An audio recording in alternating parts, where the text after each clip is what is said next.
صل وسلم وبارك على رسولك سيدنا ومولانا محمد وعلى آل وأصحاب سيدنا ومولانا محمد وعلى جميع الأنبياء والمرسلين وآلهم وصحبهم والتابعين لهم بإحسان إلى يوم الدين. أما بعد، فأعوذ بالله من الشيطان الرجيم. بسم الله الرحمن الرحيم. والعصر إن الإنسان لفي خسر إلا الذين آمنوا وعملوا الصالحات وتواصوا بالحق وتواصوا بالصبر. صدق الله العلي العظيم. صدق وصدق وبلغ رسوله النبي الكريم. ونحن على ما قال ربنا من الشاهدين الشاكرين. والحمد لله رب العالمين. يا سيدي يا رسول الله خذ بيدي ما لي سواك فلا ألوي على أحد. يا من تفجرت الأنهار نابعة من إصبعيه فروا الجيش ذا العدد. يا من يقوم مقام الحمد منفردا للواحد الفرد لم يولد ولم يلد. إني إذا سامني ضيم يرفعني أقول يا سيد السادات يا سندي. أقول يا سيد السادات يا سندي. أقول يا سيد السادات يا سندي. സമാദരണീയരായ ഉസ്താദുമാരെ, പണ്ഡിതന്മാരെ, മറാക്കളെ, മുത്തഅല്ലിംകളെ, മാന്യ സഹോദരങ്ങളെ, സഹോദരിമാരെ, സുഹൃത്തുക്കളെ, അൽഹംദുലില്ലാഹ്, അല്ലാഹുവിൻ്റെ അതിമഹത്തായ അനുഗ്രഹത്താൽ പരിശുദ്ധ ഖുർആനിലെ ചെറിയ അധ്യായങ്ങളിൽപ്പെട്ട സൂറത്തുൽ അസ്ർ, അതിൻ്റെ തുടക്കഭാഗമാണ് ഇന്നലെ നാം പറഞ്ഞു വെച്ചത്. ഒരുപാട് പഠിക്കാനും ചിന്തിക്കാനും തീർത്താൽ തീരാത്ത അത്രയും ആശയങ്ങൾ ഉൾക്കൊള്ളുന്ന ഈ സൂറത്ത് ജനങ്ങളെല്ലാവരും അറിയുകയും ഉൾക്കൊള്ളുകയും ചെയ്തിരുന്നുവെങ്കിൽ വിശുദ്ധ ഖുർആനിലെ ഈ ഒരൊറ്റ സൂറത്ത് മാത്രം ഖുർആൻ മുഴുവനും പഠിക്കുന്നതിൻ്റെ ഭാഗമായി അവർക്ക് മതിയാകുമായിരുന്നു എന്ന് ഇമാമുന ശാഫിഈ റളിയല്ലാഹു തആല അൻഹു സൂറത്തുൽ അസ്റിനെ സംബന്ധിച്ച് നമ്മെ പഠിപ്പിക്കുകയുണ്ടായി. ലൗ തദബ്ബറന്നാസു അൻ ഹാദിഹി സൂറത്തി ലവസിഅതുഹും. മനുഷ്യർ ഈ ഒരൊറ്റ സൂറത്തിന്റെ ആശയങ്ങൾ കൂടുതലായി ചിന്തിച്ചിരുന്നുവെങ്കിൽ അവർക്ക് ഇത് തന്നെ ധാരാളം മതിയാകുമായിരുന്നു. മറ്റൊരു സന്ദർഭത്തിൽ മഹാനവർകൾ പറഞ്ഞു, 114 സൂറത്തിൽ 113 അല്ലാഹു തആല ഇറക്കാതെ ഒരൊറ്റ സൂറത്ത് മാത്രമാണ് ഇറക്കിയിരുന്നതെങ്കിലും ആളുകൾക്ക് പഠിക്കാനും ഉൾക്കൊള്ളാനും ഈ ഒരൊറ്റ സൂറത്ത് മതിയാകുമായിരുന്നു. അത്രയും വലിയ വിശാല അർത്ഥങ്ങൾ, ആശയങ്ങൾ സൂറത്തുൽ അസ്ർ നമ്മെ പഠിപ്പിക്കുന്നുണ്ട്. നബി സല്ലല്ലാഹു അലൈഹി വസല്ലം തങ്ങളെ വിശ്വസിക്കാതെ തങ്ങളെ എതിർത്തുകൊണ്ട് നടന്നിരുന്ന ആളുകളും സൂറത്തുൽ അസ്ർ കേട്ടപ്പോൾ ഒരല്പനേരം ചിന്തിച്ചു പോയിട്ടുണ്ട്. വിശുദ്ധ ഇസ്ലാമിലേക്ക് വരുന്നതിന്റെ മുമ്പ് അംർ ഇബ്നുൽ ആസ് എന്ന് പറയുന്ന മഹൽ വ്യക്തി നബി സല്ലല്ലാഹു അലൈഹി വസല്ലം തങ്ങളെ വിശ്വസിക്കുന്നതിന് മുമ്പ് മുസൈലിമത്തുൽ കദ്ദാബിന്റെ അടുത്തേക്ക് പോയി ഒരു സമയം. മുസൈലിമത്തുൽ കദ്ദാബ് യമാമയിലെ കള്ളപ്രവാചകനായി വാദിക്കുന്ന സന്ദർഭത്തിലായിരുന്നു അത്. മുസൈലിമ ചോദിച്ചു അംർ ബിൻ ആസിനോട്, ഇപ്പോ നിങ്ങളെ നാട്ടിൽ വന്ന നബി എന്തെങ്കിലും അധ്യായങ്ങളൊക്കെ അടുത്തതായി ഓതിക്കൊടുത്തത് ഓർമ്മയുണ്ടോ എന്ന് ചോദിച്ചു. അംർ ബിൻ ആസ് അന്ന് മുസ്ലിമായിട്ടില്ല. പക്ഷെ അംർ ബിൻ ആസ് പറഞ്ഞു, ഒരു ചെറിയ അധ്യായം ഈ അടുത്ത് ഞാൻ കേട്ടു.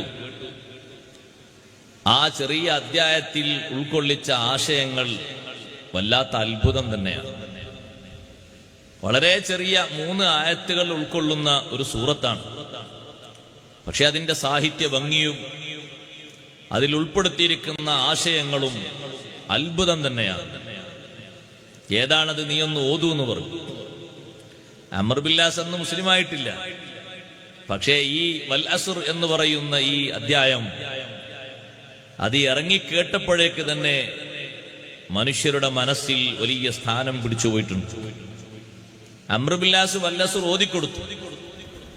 ഓതിക്കൊടുത്തപ്പോ മുസൈലിമത്തുൽ കദ്ദാബ് അല്പനേരം ആ സൂറത്തിനെ പറ്റി ചിന്താനിമഗ്നനായി നിന്നു. എന്നിട്ട് പറഞ്ഞു, വഖദ് ഉൻസിലത് അലയ്യ മിസ്ലു ഹാദിഹി, ഇതുപോലുള്ള സൂറത്ത് എനിക്കും ഇറക്കപ്പെട്ടിട്ടുണ്ട് എന്ന് പറഞ്ഞു. എന്നിട്ട് അവൻ ഓതിക്കൊടുത്തു, യാ വബർ അന്ത ഉദുനാനി വസദർ വസായിറു ജസദിക ഹഫർ നഫർ എന്ന് ഓതിക്കൊടുത്തു. അത് കേട്ടിട്ട് എങ്ങനെയുണ്ട് എന്ന് ചോദിച്ചു അംർ ബിൻ ആസിനോട് മുസൈലിമത്തുൽ കദ്ദാബ്. അംർ ബിൻ ആസ് പറഞ്ഞു, നിനക്കറിയാമല്ലോ, നീ കളവ് പറയുന്ന ആളാണ് എന്ന് എനിക്ക് നല്ലോണം അറിയും. ആ കൂട്ടത്തിൽ ഒരു കളവും കൂടി ഇത് കൂട്ടിയാൽ മതി. യാ വബർ എന്ന് പറയുന്നത് ഒരു ജീവിയെ പറ്റിയാണ്. പൂച്ചയുടെ അത്ര വലുപ്പമില്ലാത്തൊരു ജീവിക്കാണ് അറബിയിൽ വബർ എന്ന് പറയാം. അപ്പൊ ഈ സൂറത്തിന്റെ അവസാനമൊക്കെ റാവ് കൊണ്ടാണല്ലോ അവസാനിക്കുന്നത്. ഓരോ ആയത്തും അതിനൊപ്പിച്ചുണ്ടാക്കിയതാണ്. പക്ഷെ അത് ചെലവായില്ല എന്ന് മാത്രം. എങ്ങനെയുണ്ട് എന്ന് ചോദിച്ചപ്പോ അന്ന് മുസ്ലിമാകാത്ത അംർ ബിൻ ആസും പറഞ്ഞു, നിന്നെപ്പറ്റി നീ കള്ളം പറയുന്ന ആളാണ് എന്ന് എനിക്കറിയാം എന്ന് നിനക്കറിയാമല്ലോ. ആ കളവിന്റെ കൂട്ടത്തിൽ ഒന്നായിട്ട് ഇത് കൂട്ടിയാൽ മതി, അതിലപ്പുറമൊന്നും പരിഗണിക്കാനില്ല എന്ന് പറഞ്ഞു. മുസൈലിമത്തുൽ കദ്ദാബ് ഒന്നും മിണ്ടിയില്ല. ഖുർആനെ എതിർത്തു നോക്കിയതാണ്. പക്ഷെ അത് ചെലവാകണ്ടേ? ഈ നിരർത്ഥക വചനങ്ങൾ ആര് കൊണ്ടു നടക്കാനാണ്? ഇപ്പൊ നമ്മളെ കൂട്ടത്തിൽ തന്നെ പലരും ആദ്യമായിട്ടായിരിക്കും ഇത് കേൾക്കുന്നത്. എന്ന് പറഞ്ഞാൽ അതിന്റെ അർത്ഥം ചെലവാകാത്തോണ്ടാണത്.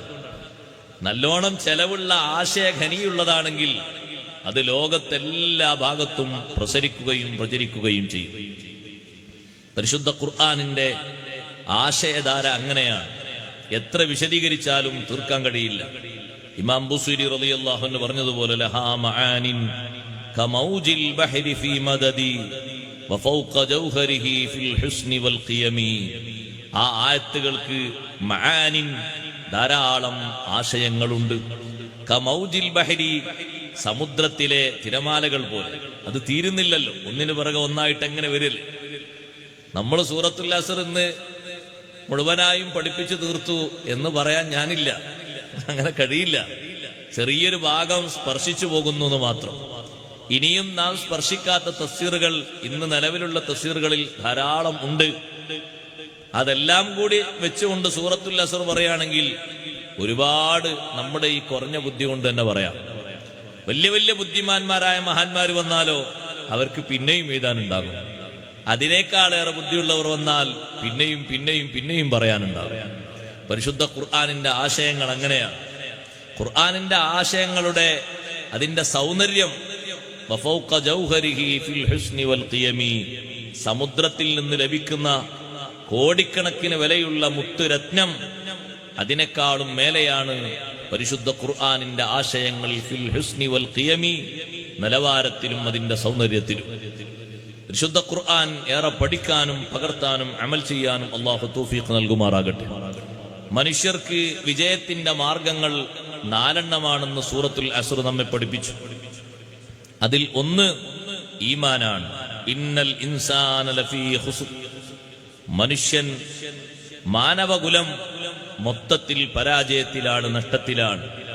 ഇല്ലല്ലദീന ആമനു, പരാജയം സംഭവിക്കാത്തവർ 4 വിശേഷണങ്ങൾ ഒരുമിച്ചുകൂടിയവരാണ്. 4ഉം ഒരുമിച്ചുകൂടിയവരിൽ അള്ളാഹു നമ്മെയും നമ്മോട് ബന്ധപ്പെട്ട സർവ്വ മുഅ്മിൻ മുഅ്മിനാത്തുകളെയും ഉൾപ്പെടുത്തി അനുഗ്രഹിക്കുമാറാകട്ടെ. ആ 4 ഉള്ള ആളുകൾക്ക് നഷ്ടപ്പെടാനൊന്നുമില്ല. എന്തെങ്കിലൊക്കെ നഷ്ടപ്പെട്ടതെങ്കിൽ നഷ്ടമായി കൂട്ടാനുമില്ല. ഇല്ലല്ലദീന ആമനു, ഒന്നാമതായി വേണ്ട വിശേഷണം ഈമാനാണ്. ഈമാനുള്ളവർ ഒഴികെ. ഈമാൻ എന്ന് പറഞ്ഞാൽ എന്താണ്? സഹോദരങ്ങളെ, മഹാന്മാരായ പണ്ഡിതന്മാർ പഠിപ്പിച്ചു, ഈമാൻ എന്ന് പറഞ്ഞാൽ തസ്ദീഖുൻ നബി സല്ലല്ലാഹു അലൈഹി വസല്ലം ബിമാ ജാഅ ബിഹി മിൻ ഇൻദില്ലാഹ്, അല്ലാഹുവിൽ നിന്ന് നബി സല്ലല്ലാഹു അലൈഹി വസല്ലം കൊണ്ടുവന്ന മുഴുവൻ കാര്യങ്ങളെയും വിശ്വസിക്കുക, അംഗീകരിക്കുക. അതാണ് ഈമാൻ. അല്ലാഹുവിൽ നിന്ന് നബി സല്ലല്ലാഹു അലൈഹി വസല്ലം കൊണ്ടുവന്ന കാര്യങ്ങൾ എന്തൊക്കെയാണെന്ന് ലോകത്തെ പഠിപ്പിച്ചതാരാ? സ്വഹാബിമാർ പഠിപ്പിച്ചു. അവർ പ്രവർത്തിച്ചു കാണിച്ചു തന്നു. അവരിൽ നിന്ന് അത് ഒന്നുകൂടി വിശാലമായി എല്ലാവർക്കും മനസ്സിലാകുന്ന രൂപത്തിൽ താബിയുകളും തബഉ താബിയുകളും പഠിപ്പിച്ച് വിശദീകരിച്ചു തന്നു. ആ വിശദീകരിച്ച് പഠിപ്പിച്ചെന്ന വിഷയങ്ങളൊക്കെ സലക്ഷ്യം ക്രോഡീകരിക്കപ്പെട്ട് കിടക്കുന്നതാണ്. ഒന്നിനെയും തള്ളാതെ വിശ്വസിക്കണം. നബി സല്ലല്ലാഹു അലൈഹി വസല്ലം നിങ്ങൾ കൊണ്ടുവന്ന ഏതെങ്കിലും ഒരു കാര്യം തള്ളിപ്പോയാൽ, നിഷേധിച്ചു പോയാൽ ഈമാനിന് പരിക്ക് പറ്റിപ്പോകും. വിശ്വാസം അത്രയും ഊട്ടിയുറപ്പിക്കണം. ആ സമയത്ത് നബി സല്ലല്ലാഹു അലൈഹി വസല്ലം നമ്മെ പഠിപ്പിച്ചൊരു കാര്യമാണ് സ്വഹാബത്തിനോടുള്ള ബഹുമാനം. വലിയ ബഹുമാനം സ്വീകരിക്കേണ്ടവരാണ്. ഒരൊറ്റ സ്വഹാബിയെയും പഴിക്കാൻ പാടില്ല. ഒരൊറ്റ സ്വഹാബിയെയും വെറുക്കാൻ പാടില്ല. ഒരൊറ്റ സ്വഹാബിയെയും തരം താഴ്ത്താൻ പാടില്ല. സ്വഹാബിമാരെ തരം താഴ്ത്തുന്നത് കൊണ്ടാണ് ലോകത്ത് പിഴച്ച കക്ഷികൾക്കൊക്കെ ഏറ്റവും വലിയ പിഴവ് പറ്റിയത്. അതുവഴി അഷ്റഫുൽ ഖൽഖ് സല്ലല്ലാഹു അലൈഹി വസല്ലം തങ്ങളെയും അവര് കുറവ് കാണിച്ചു പല വിഷയത്തിലും. സ്വഹാബിമാര് അവരെത്ര ക്ലിയർ ഉള്ളവരാണ്, അവരെത്ര മാർഗദർശികളാണ്. ആരുടെ മാർഗം സ്വീകരിച്ചാലും നേർവഴിയിലെത്താൻ കഴിയും എന്ന് സ്വഹാബിമാരെ പറ്റി പറഞ്ഞത് അഷ്റഫുൽ ഖൽഖ് സല്ലല്ലാഹു അലൈഹി വസല്ലം തങ്ങളാണ്.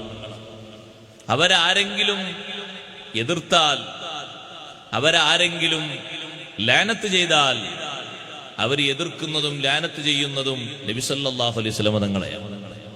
ലാ യുബ്ഗിളുഹും ഇല്ലാ മുനാഫിഖ്. നിഫാഖ് ബാര ഷിയാക്കളാണ്. അവരേറ്റവും കൂടുതൽ തരം താഴ്ത്തിയത് ആരെയാണ്? സ്വഹാബിമാരെയാണ്. സ്വഹാബിമാരെ തരം താഴ്ത്തിക്കളഞ്ഞു. ഇല്ലാത്ത വിശേഷണം അലി റളിയല്ലാഹു അൻഹുവിന് വെച്ചു കൊടുത്തു. ഒരു കൂട്ടം ആളുകൾ പറഞ്ഞു അലി റളിയല്ലാഹു അൻഹു ഖലീഫയല്ല, അള്ളാഹുവിന്റെ റസൂലാണ്. നഅഊദു ബില്ലാഹ്. അങ്ങനെ ചിലയിടത്ത് വിദേശത്ത് പോയ വാങ്കിൽ വരെ നമുക്ക് കേൾക്കാൻ പറ്റും. നമ്മുടെ നാട്ടിലൊക്കെ അഷ്ഹദു അല്ലാ ഇലാഹ ഇല്ലല്ലാഹ് എന്ന് കഴിഞ്ഞാൽ അടുത്ത അഷ്ഹദു അന്ന മുഹമ്മദ് റസൂലുള്ളാഹ്. ചില സ്ഥലത്ത് പോയാൽ അഷ്ഹദു അന്ന അലി റസൂലുള്ളാഹ് എന്ന് കേൾക്കുക. വേറെ ചില സ്ഥലത്ത് അഷ്ഹദു അന്ന അലി വലിയുള്ളാഹ്. ബാക്കിയുള്ള സ്വഹാബിമാർക്കൊന്നും അവർ സ്ഥാനം കൽപ്പിക്കുന്നില്ല. അവരുടെ സ്ഥാനങ്ങളൊക്കെ ഇടിച്ചതായിട്ടും. ആ കൂട്ടത്തിൽ വേറെ ഒരു വിഭാഗം ആളുകൾ പറയുന്നു ഒന്നാം ഖലീഫയാകേണ്ട ആള് അത് അലി റളിയല്ലാഹു അൻഹു ആണ്, അബൂബക്കർ സിദ്ദീഖ് റളിയല്ലാഹു അൻഹു അല്ല. അതും സഹോദരങ്ങളെ സ്വഹാബിമാരെ എതിർക്കുന്നതിന്റെ ഒരു പ്രധാനപ്പെട്ട ഭാഗമാണ്. ഒരൊറ്റ സ്വഹാബിയെയും എതിർക്കാൻ പാടില്ല. എല്ലാ സ്വഹാബിമാരെയും അംഗീകരിക്കണം. എല്ലാ സ്വഹാബിമാരും ഹിദായത്ത് സിദ്ധിച്ചവരാണ്, മാർഗദർശികളാണ്. അവരെ പിൻപറ്റാനാണ് അഷ്റഫുൽ ഖൽഖ് സല്ലല്ലാഹു അലൈഹി വസല്ലം നമ്മെ പഠിപ്പിച്ചത്. ആ സ്വഹാബിമാർ അവരൊരിക്കലും കള്ളം പറയുന്നവരല്ല. ഉലൈക ഹുമുസ് സ്വാദിഖൂൻ, അവരാണ് സത്യവാൻമാർ എന്ന് ഖുർആൻ ഒന്നിലധികം സ്ഥലത്ത് അവരെ പറ്റി ബഹുമാനം പറഞ്ഞിട്ടുണ്ട്. ഏറ്റവും വലിയ ഈമാൻ അത് സ്വഹാബത്തിന്റെ ഈമാനാണ്. ഉലൈക ഹുമുൽ മുഅ്മിനൂന ഹഖ്ഖാ. സ്വഹാബത്തിന്റെ ഈമാൻ കണ്ടിട്ടാണ് ലോകത്തെല്ലാവരും ഈമാൻ സ്വീകരിക്കേണ്ടത്. സ്വഹാബത്ത് ബഹുമാനിച്ച ബഹുമാനം എങ്ങനെ, സ്വഹാബത്ത് സ്വീകരിച്ച സ്വീകാര്യത എങ്ങനെ, അഷ്റഫുൽ ഖൽഖ് സല്ലല്ലാഹു അലൈഹി വസല്ലം തങ്ങളോട് സ്വഹാബത്ത് പാലിച്ച ആദരവ് എങ്ങനെ, ആ രീതിയിലുള്ള ആദരവുകളും ബഹുമാനങ്ങളും ഒക്കെ സ്വീകരിക്കണം. കാരണം അവരുടെ ഈമാനല്ലേ ഏറ്റവും വലിയ ഈമാൻ. അള്ളാഹുവല്ലേ ആ ഈമാന് സർട്ടിഫൈ നൽകിയത്. അൻസാറുകളെയും മുഹാജിറുകളെയും പറ്റി പറഞ്ഞ അള്ളാഹു പറഞ്ഞു, ഉലൈക ഹുമുൽ മുഅ്മിനൂന ഹഖ്ഖാ. അൻസാറുകളും മുഹാജിറുകളും അവരാണ് യഥാർത്ഥ മുഅ്മിനുകൾ. സഹോദരങ്ങളെ, ആ സ്വഹാബിമാര് ബറക്കത്തെടുത്തവരാണ്. ബറക്കത്തെടുക്കുന്നത് ഈമാനിന് ഇസ്ലാമിന് എതിരാണ് എന്നാരെങ്കിലും പറഞ്ഞാൽ സ്വഹാബത്തിന്റെ ഈമാനാണ് അവർ തള്ളിപ്പറയുന്നത്. സ്വഹാബിമാരല്ലേ ഏറ്റവും കൂടുതൽ ബറക്കത്തെടുത്തത്. നബി സല്ലല്ലാഹു അലൈഹി വസല്ലമ തങ്ങൾ എപ്പോഴെങ്കിലും ഒന്ന് ഉളു എടുത്താൽ ഖാദൂ യഖ്തതിലൂന അലാ വളുഇഹി, ഉളു എടുത്ത വെള്ളം കിട്ടാൻ സ്വഹാബത്ത് തിക്കും തിരക്കും കൂട്ടുമായിരുന്നു. ആർക്കെങ്കിലും നേർക്ക് നേരെ കിട്ടിയില്ലെങ്കിൽ കിട്ടിയവരെ കയ്യിൽ നിന്ന് അല്പം സ്പർശിച്ച് മുഖത്തും ശരീരത്തിന്റെ ഭാഗങ്ങളിലും അവരത് തടവുമായിരുന്നു. വലിയ ബറക്കത്താണ് സ്വഹാബിമാരെടുത്തത്. വഇദാ തനഖമ നുഖാമതൻ, നബി സല്ലല്ലാഹു അലൈഹി വസല്ലമ നിങ്ങൾ ഒന്ന് തുപ്പിയാൽ മാ വഖഅത് ഇല്ലാ ഫീ കഫി വാഹിദിൻ മിൻഹും, ഏതെങ്കിലും ഒരാളെ കയ്യിലല്ലാതെ പോയി വീഴാറില്ല. ബറക്കത്തിന് സ്വഹാബത്ത് ഉപയോഗിച്ചിരുന്നു. സുബ്ഹാനല്ലാഹ്. ബറക്കത്ത് നിഷേധിക്കുന്ന പുത്തൻവാദികൾ, അവരുടെ ഈമാന് സഹോദരങ്ങളെ കുറവുള്ള ഈമാനാണ്.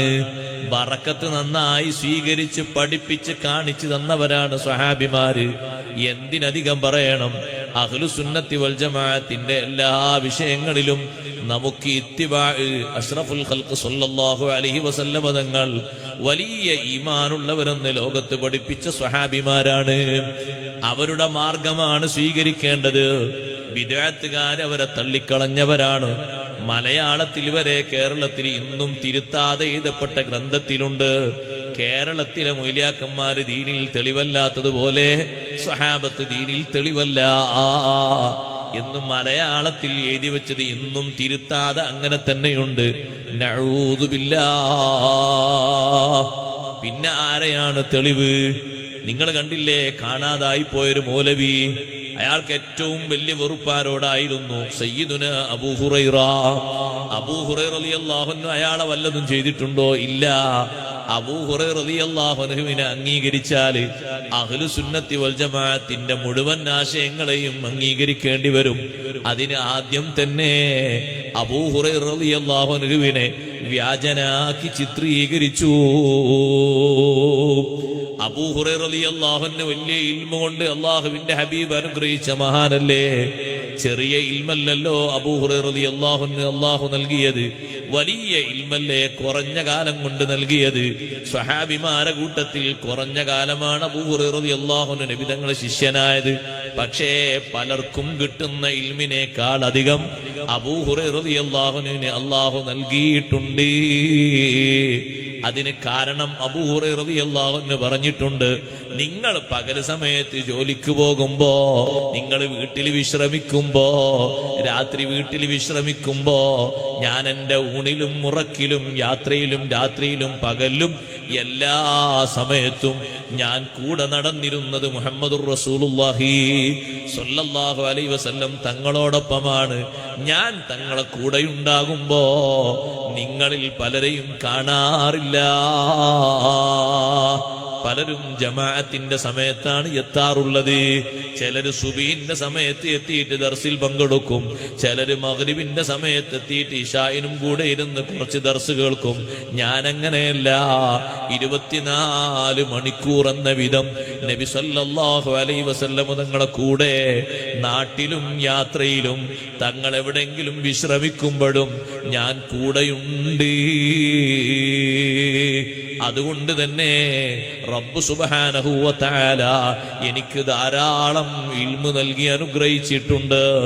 ആ പഠിച്ച ഹദീസുകൾക്ക് മറതി സംഭവിക്കുമ്പോഴല്ലേ അബൂ ഹുറൈറ റളിയല്ലാഹു അൻഹു പരാതിയുമായി വന്നത്, അല്ലാഹുവിന്റെ റസൂലേ, ഞാൻ അവിടുത്തെ ഹദീസ് ധാരാളം ഹിഫ്ളാക്കുന്നു, പക്ഷേ പെട്ടെന്ന് മറന്നു പോകുന്നു നബിയെ. നബി സല്ലല്ലാഹു അലൈഹി വസല്ലം തങ്ങൾ അതിന് പ്രതിവചനമായി പറഞ്ഞത്, ഉബ്സുതി റിജാഅക, നിങ്ങളെ തട്ടമൊന്ന് നിലത്തി വിരിക്കൂ.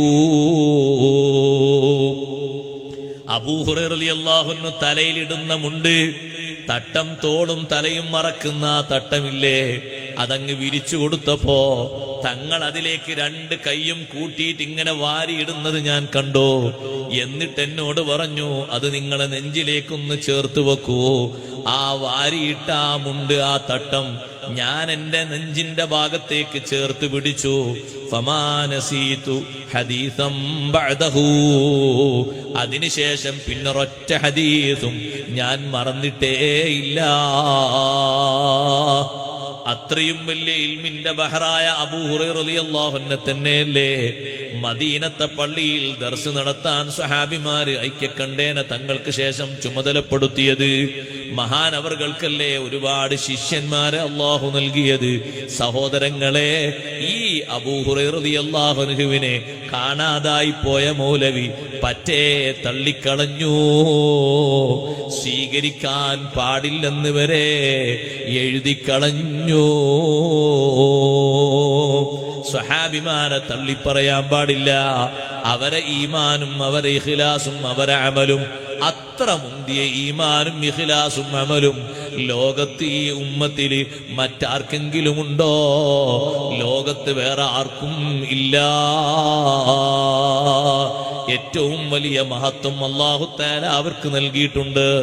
ആ സ്വഹാബിമാരെ അംഗീകരിക്കണം. ഇരിക്കട്ടെ, ഈമാനാണ് വിഷയത്തിന്റെ കാതലായ വശം. ഈമാനില്ലെങ്കിൽ ജയിക്കാനൊക്കൂലേ? ജയിക്കാനൊക്കില്ല. പാരത്രിക ലോകത്തെയും ദുനിയാവിലെയും വിജയമില്ലേ ശാശ്വതമായ വിജയം? സഅദത്തുദ്ദാറൈൻ. 2 ലോകത്തെയും വിജയം വേണ്ടേ? അതിന് അനിവാര്യമായ ഒന്നാമത്തെ വിഷയമാണ് ഈമാൻ. ഇല്ലല്ലദീന ആമനു. ഈമാനുള്ളവർ ഒഴികെ. ഈമാൻ യഥാർത്ഥ രൂപത്തിൽ വേണം. ആ ഈമാനിന് കമാലിയത്ത് ലഭിക്കാനാണ് നമ്മുടെ പ്രവർത്തനങ്ങൾ ജാഗരൂകരായി നമ്മൾ നടത്തുന്നത്. സഹോദരങ്ങളെ, ഈമാനിന്റെ തൊട്ട് ഇപ്പുറത്ത് തന്നെ അള്ളാഹു പറഞ്ഞില്ലേ, വഅമിലുസ്വാലിഹാത്ത്. രണ്ടാമത്തെ കാര്യം, സുഹൃതങ്ങൾ പ്രവർത്തിക്കുകയും ചെയ്തവരൊഴികെ. അഅമാലുസ്വാലിഹ, സൽക്കർമ്മങ്ങൾ വേണം വിജയിക്കാൻ. ഈമാന് മാത്രം പോരാ. ഈമാനിന് ഊടും പാവും നൽകുന്നത് സുഹൃതങ്ങളാണ്. ഈമാനിന് കരുത്ത് പകരുന്നത് സുഹൃതങ്ങളാണ്. അമലില്ലാതെ ഈമാന് മാത്രം കൊണ്ട് കാര്യമായിട്ട് നേട്ടങ്ങളില്ല. ഒരുപക്ഷെ ആ ഈമാനിന് ശക്തമായുള്ള തൂണില്ലാത്തത് കൊണ്ട് തെറിച്ചു പോകാനും സാധ്യതയുണ്ട്.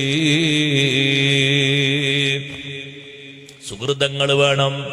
അവിടെ വലിയൊരു നീണ്ട ചർച്ചയുണ്ട്. ഞാൻ ചുരുക്കി പറയാം. ഈമാനും അമലുസ്വാലിഹാത്തും രണ്ടും വ്യക്തിപരമായ കമാലിയത്തിന് അനിവാര്യമാണ്. ഓരോ വ്യക്തികളിലും വ്യക്തിത്വ സ്ഥലങ്ങളിൽ പൂർണ്ണത വേണോ? അതിന് ഈമാനും വേണം, സുഹൃതങ്ങളും വേണം. സൽക്കർമ്മങ്ങളില്ലാതെ പൂർണ്ണത ലഭിക്കില്ലേ? ഇല്ലേ? ഇല്ല.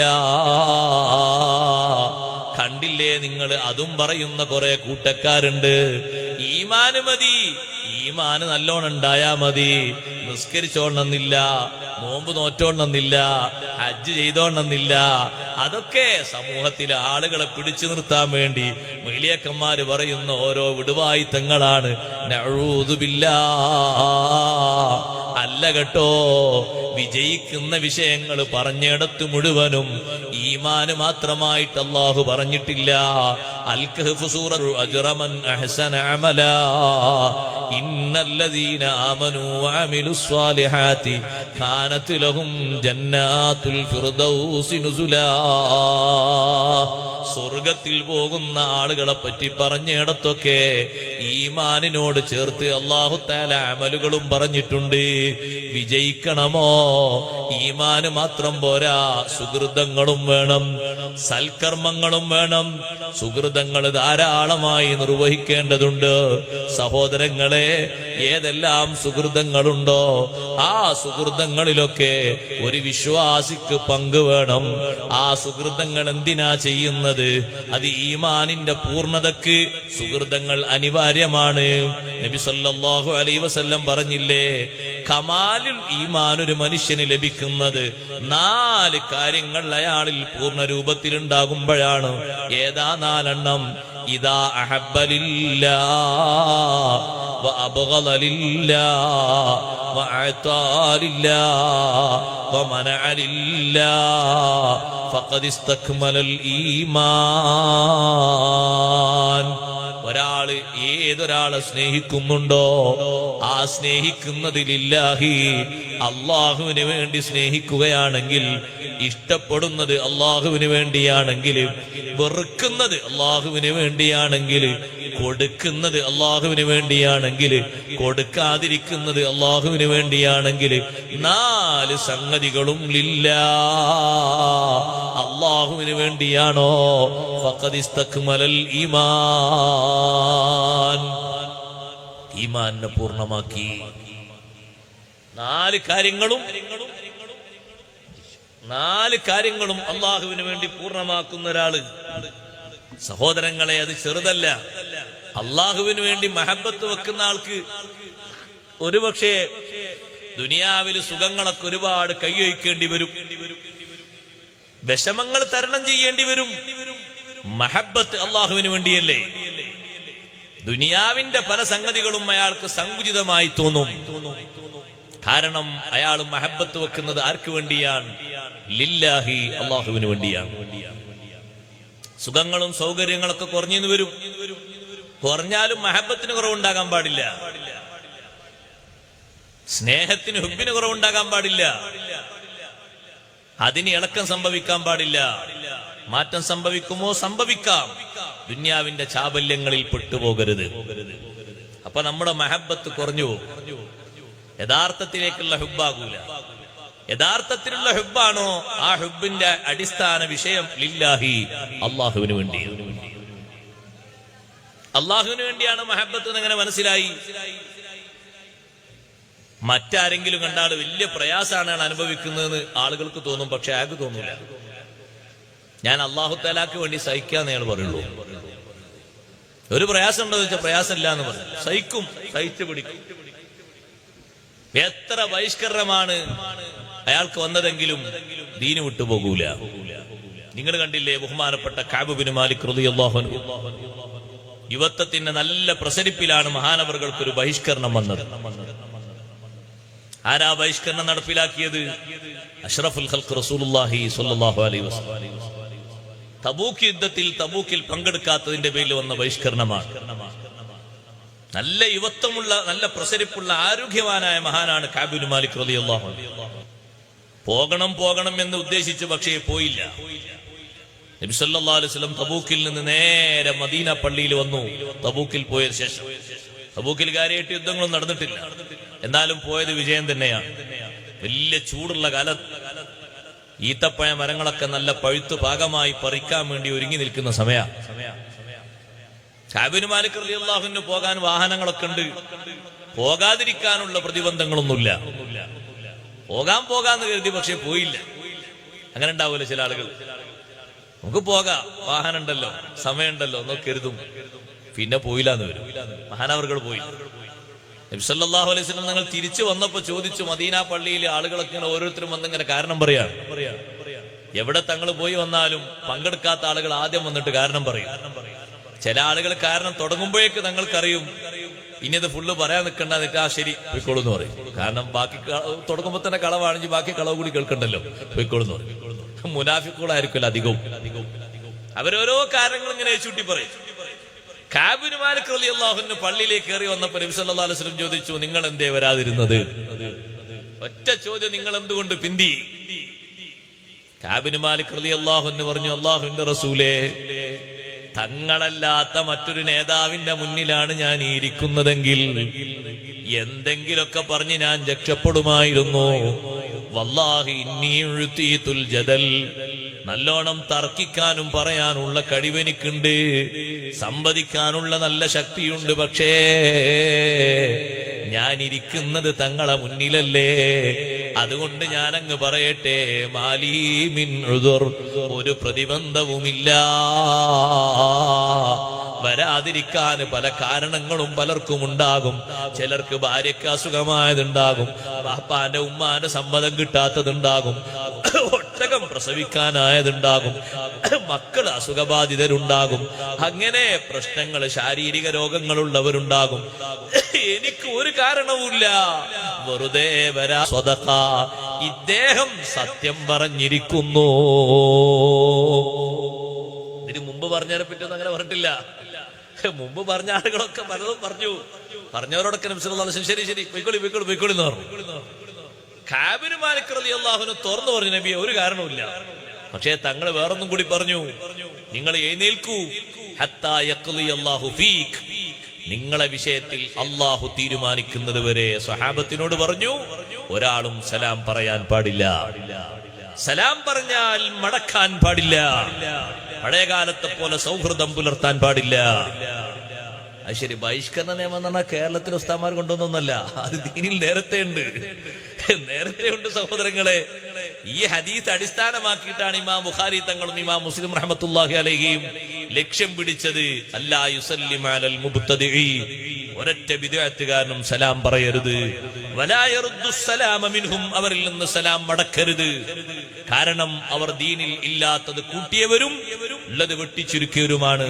കഅബ് ഇബ്നു മാലിക് റളിയല്ലാഹു അൻഹു ഒന്നും കടത്തിക്കൂട്ടിയിട്ടില്ല, ഒരാശയങ്ങളും ചുരുക്കിയിട്ടില്ല. ഒരു നിസ്സഹകരണത്തിന്റെ പേരിലാണ് ഈ ബഹിഷ്കരണം. ഒരു ചെറിയ നിസ്സഹകരണത്തിന്റെ പേരിൽ ആരും മിണ്ടരുത്, അള്ളാഹുവിന്റെ തീരുമാനം വരുന്നത് വരെ.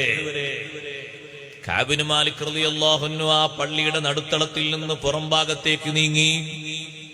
പുറം ഭാഗത്തേക്ക് വന്നു നോക്കുമ്പോ സുബ്ഹാനല്ലാഹ്, കുറെ ആളുകൾ പറയുന്നു, കഅബേ നീ ഇത്ര പോരാത്ത ആളായി പോയല്ലോ, ഞങ്ങളൊക്കെ രക്ഷപ്പെട്ടില്ലേ, ഞങ്ങൾക്ക് നബി തങ്ങളും ഇസ്തിഗ്ഫാർ ചൊല്ലുമ്പോഴേക്ക് ഞങ്ങളെ കറകളൊക്കെ മാറൂലേ, ഞങ്ങൾക്ക് സലാം പറയാം, തങ്ങളോട് ഏത് വിഷയം വന്ന് പറയാം, ആരോടും സംസാരിക്കാം, നിങ്ങൾ ഒറ്റപ്പെട്ടു പോയില്ലേ, നിങ്ങളോട് ഇനി ആരും മിണ്ടില്ലല്ലോ, അള്ളാന്റെ തീരുമാനം വരുന്നത് വരെ സലാം പറയൂല, സലാം മടക്കൂല, നിങ്ങൾ ഇത്ര കഴിവ് കുറഞ്ഞ ആളായി പോയോ.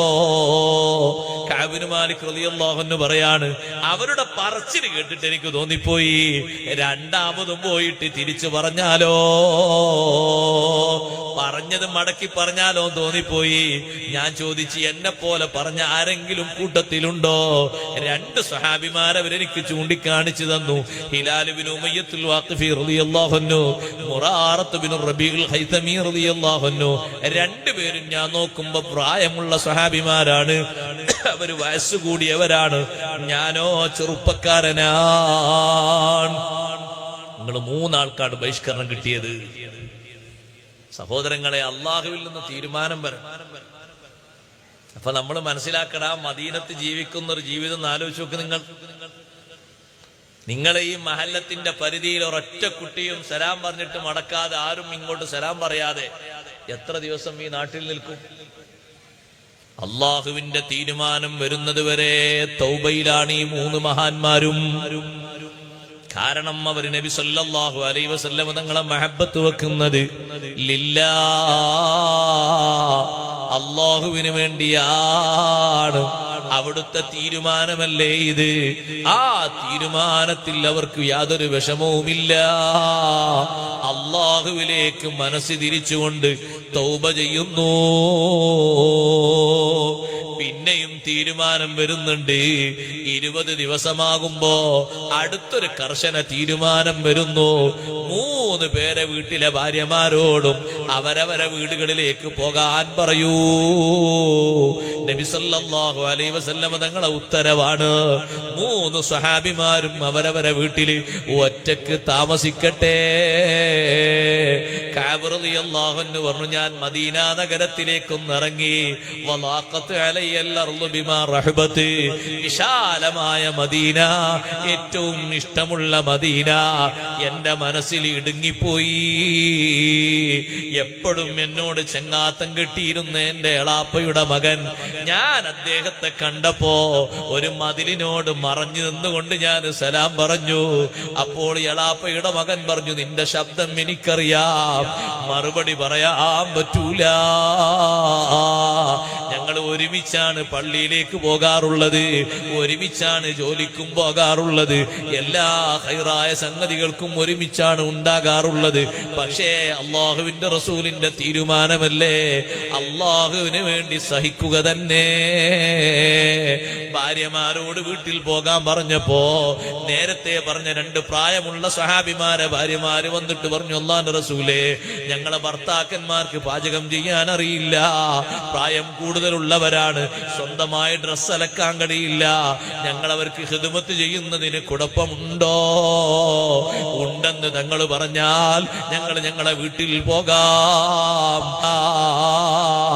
നിങ്ങൾ കിടപ്പറ പങ്കിടരുത്, അള്ളാഹുവിന്റെ തീരുമാനം വരുന്നത് വരെ. ആ 2 ഭാര്യമാരും പറഞ്ഞു, നബിയേ, തങ്ങൾ മദീനത്തെ പള്ളിയിൽ നിന്ന് തീരുമാനം പറഞ്ഞത് മുതൽ ഞങ്ങളെ ഭർത്താക്കന്മാര് ഞങ്ങളോടൊന്ന് സംസാരിക്കാൻ പോലും സമയം അനുവദിക്കാറില്ല. നിസ്കാരത്തിന് ജമാഅത്തിന് പള്ളിയിലേക്ക് വന്ന് തിരിച്ചു വീട്ടിലെത്തിയാൽ അവർ ഖുർആൻ ഓതുന്നു, ഇസ്തിഗ്ഫാർ ചൊല്ലുന്നു, ദിക്ർ ചൊല്ലുന്നു, ദ്വാരക്കുന്നു, വേറെ ഒരു വർത്തമാനവുമില്ല. ആ 2 പേർക്കും ഇളവ് കിട്ടിയപ്പോ കഅബ് ഇബ്നു മാലിക് റളിയല്ലാഹു അൻഹുവോട് വന്നിട്ട് ഒരാൾ പറഞ്ഞു, നിങ്ങളെ ഭാര്യനോടും പോയി സമ്മതം ചോദിക്കാൻ പറയൂ. കഅബ് റളിയല്ലാഹു അൻഹു പറഞ്ഞു, എന്റെ ഭാര്യനോട് ഞാൻ സമ്മതം ചോദിക്കാൻ പറയൂല, അവർ പ്രായമുള്ളവരാണ്, ഞാൻ ആരോഗ്യവാനാണ്. ഭാര്യയോട് പറഞ്ഞു, അള്ളാന്റെ ഭാഗത്തുനിന്ന് തൗബയുടെ വിഷയം വരുമ്പോ, ഞങ്ങൾക്ക് തൗബ കിട്ടി എന്നുള്ള വിവരം വരുമ്പോ നിനക്ക് ഞാൻ ആളെ പറഞ്ഞേക്കും, അന്നേരം വീട്ടിലേക്ക് വന്നാൽ മതി, നീ വീട്ടിലേക്ക് പോയിക്കോ. പിന്നെ മഹാനവറുകൾ ഒറ്റക്കവിടെ താമസിക്കുന്നു. അള്ളാഹുവിന് വേണ്ടിയുള്ള മഹബത്തിന്റെ മാധുര്യം ഒന്നുകൂടി അറിയണമോ? ഇതൊക്കെ അനുഭവിച്ച് ഒരു ദിവസം മദീന മാർക്കറ്റിൽ, മദീന സൂക്കില് കഅബ് ഇബ്നു മാലിക് റളിയല്ലാഹു അൻഹു വന്നു നിൽക്കുമ്പോ ഒരാൾ വന്ന് ചോദിക്കുന്നു, അയിന കഅബ് ഇബ്നു മാലിക്, ആരാണ് ഈ കഅബ് ഇബ്നു മാലിക്, എവിടെയാണ് അദ്ദേഹത്തിന്റെ വീട്? അപ്പൊ സ്വഹാബിമാരിങ്ങനെ ചൂണ്ടിക്കാണിച്ചു തന്നു എന്റെ നേർക്ക്. അയാൾ എന്റെ അടുത്തേക്ക് വന്നിട്ടൊരു കത്ത് തന്നു. ആ കത്ത് ഞാൻ പൊളിച്ചു വായിച്ചു നോക്കുമ്പോ സുബ്ഹാനല്ലാഹ്, പരീക്ഷണത്തിന് മേൽ മറ്റൊരു പരീക്ഷണം കൂടിയാണ്. അല്ലാഹു തആലാക്ക് വേണ്ടി സഹിക്കല്ലാതെ വേറെ മാർഗല്ല. എന്താണ് അതിലുള്ളത്? ഒരു രാജാവിന്റെ കത്താണ്. ഹൊസാൻ എന്ന് പറയുന്ന രാജാവ്, ഗൈനാണ് സഹോദരങ്ങളെ, അതിന്റെ മേലെ പുള്ളില്ല, നിങ്ങൾ പറയുന്ന ഹൊസാനല്ല, ഹൊസാൻ രാജാവ്. ആ ഹൊസാൻ രാജാവിന്റെ കത്താണ്. നിന്റെ നേതാവ് നിങ്ങളെ കൈയൊഴിച്ചിട്ടില്ലേ? എന്തിന് മനസ്സ് ഇടുങ്ങിയിട്ട് പ്രയാസപ്പെട്ടവിടെ താമസിക്കണം? ഇങ്ങോട്ട് വരൂ, സൗകര്യങ്ങളൊക്കെ തരാം, കൊട്ടാരത്തിൽ എന്ത് സുഖവും സൗകര്യവും നിങ്ങൾക്ക് തരാം. ബഹുമാനപ്പെട്ട കഅബ് ഇബ്നു മാലിക് റളിയല്ലാഹു അൻഹുവിന് കത്ത് കിട്ടിയപ്പോ ആ കത്ത് ഇങ്ങനെ തുറന്നു നോക്കി വായിച്ച ശേഷം വലിച്ചു കീറിയിട്ട് അടുപ്പിലേക്ക് വലിച്ചെറിഞ്ഞിട്ട് പറഞ്ഞു, ഹാദാ അയ്ളം മിനൽ ബലാ, ഇത് പരീക്ഷണത്തിന്റെ പുറമെ മറ്റൊരു പരീക്ഷണവും കൂടിയാണ്. മുത്തുനബി തങ്ങളെ വിട്ടു പോവുകയോ,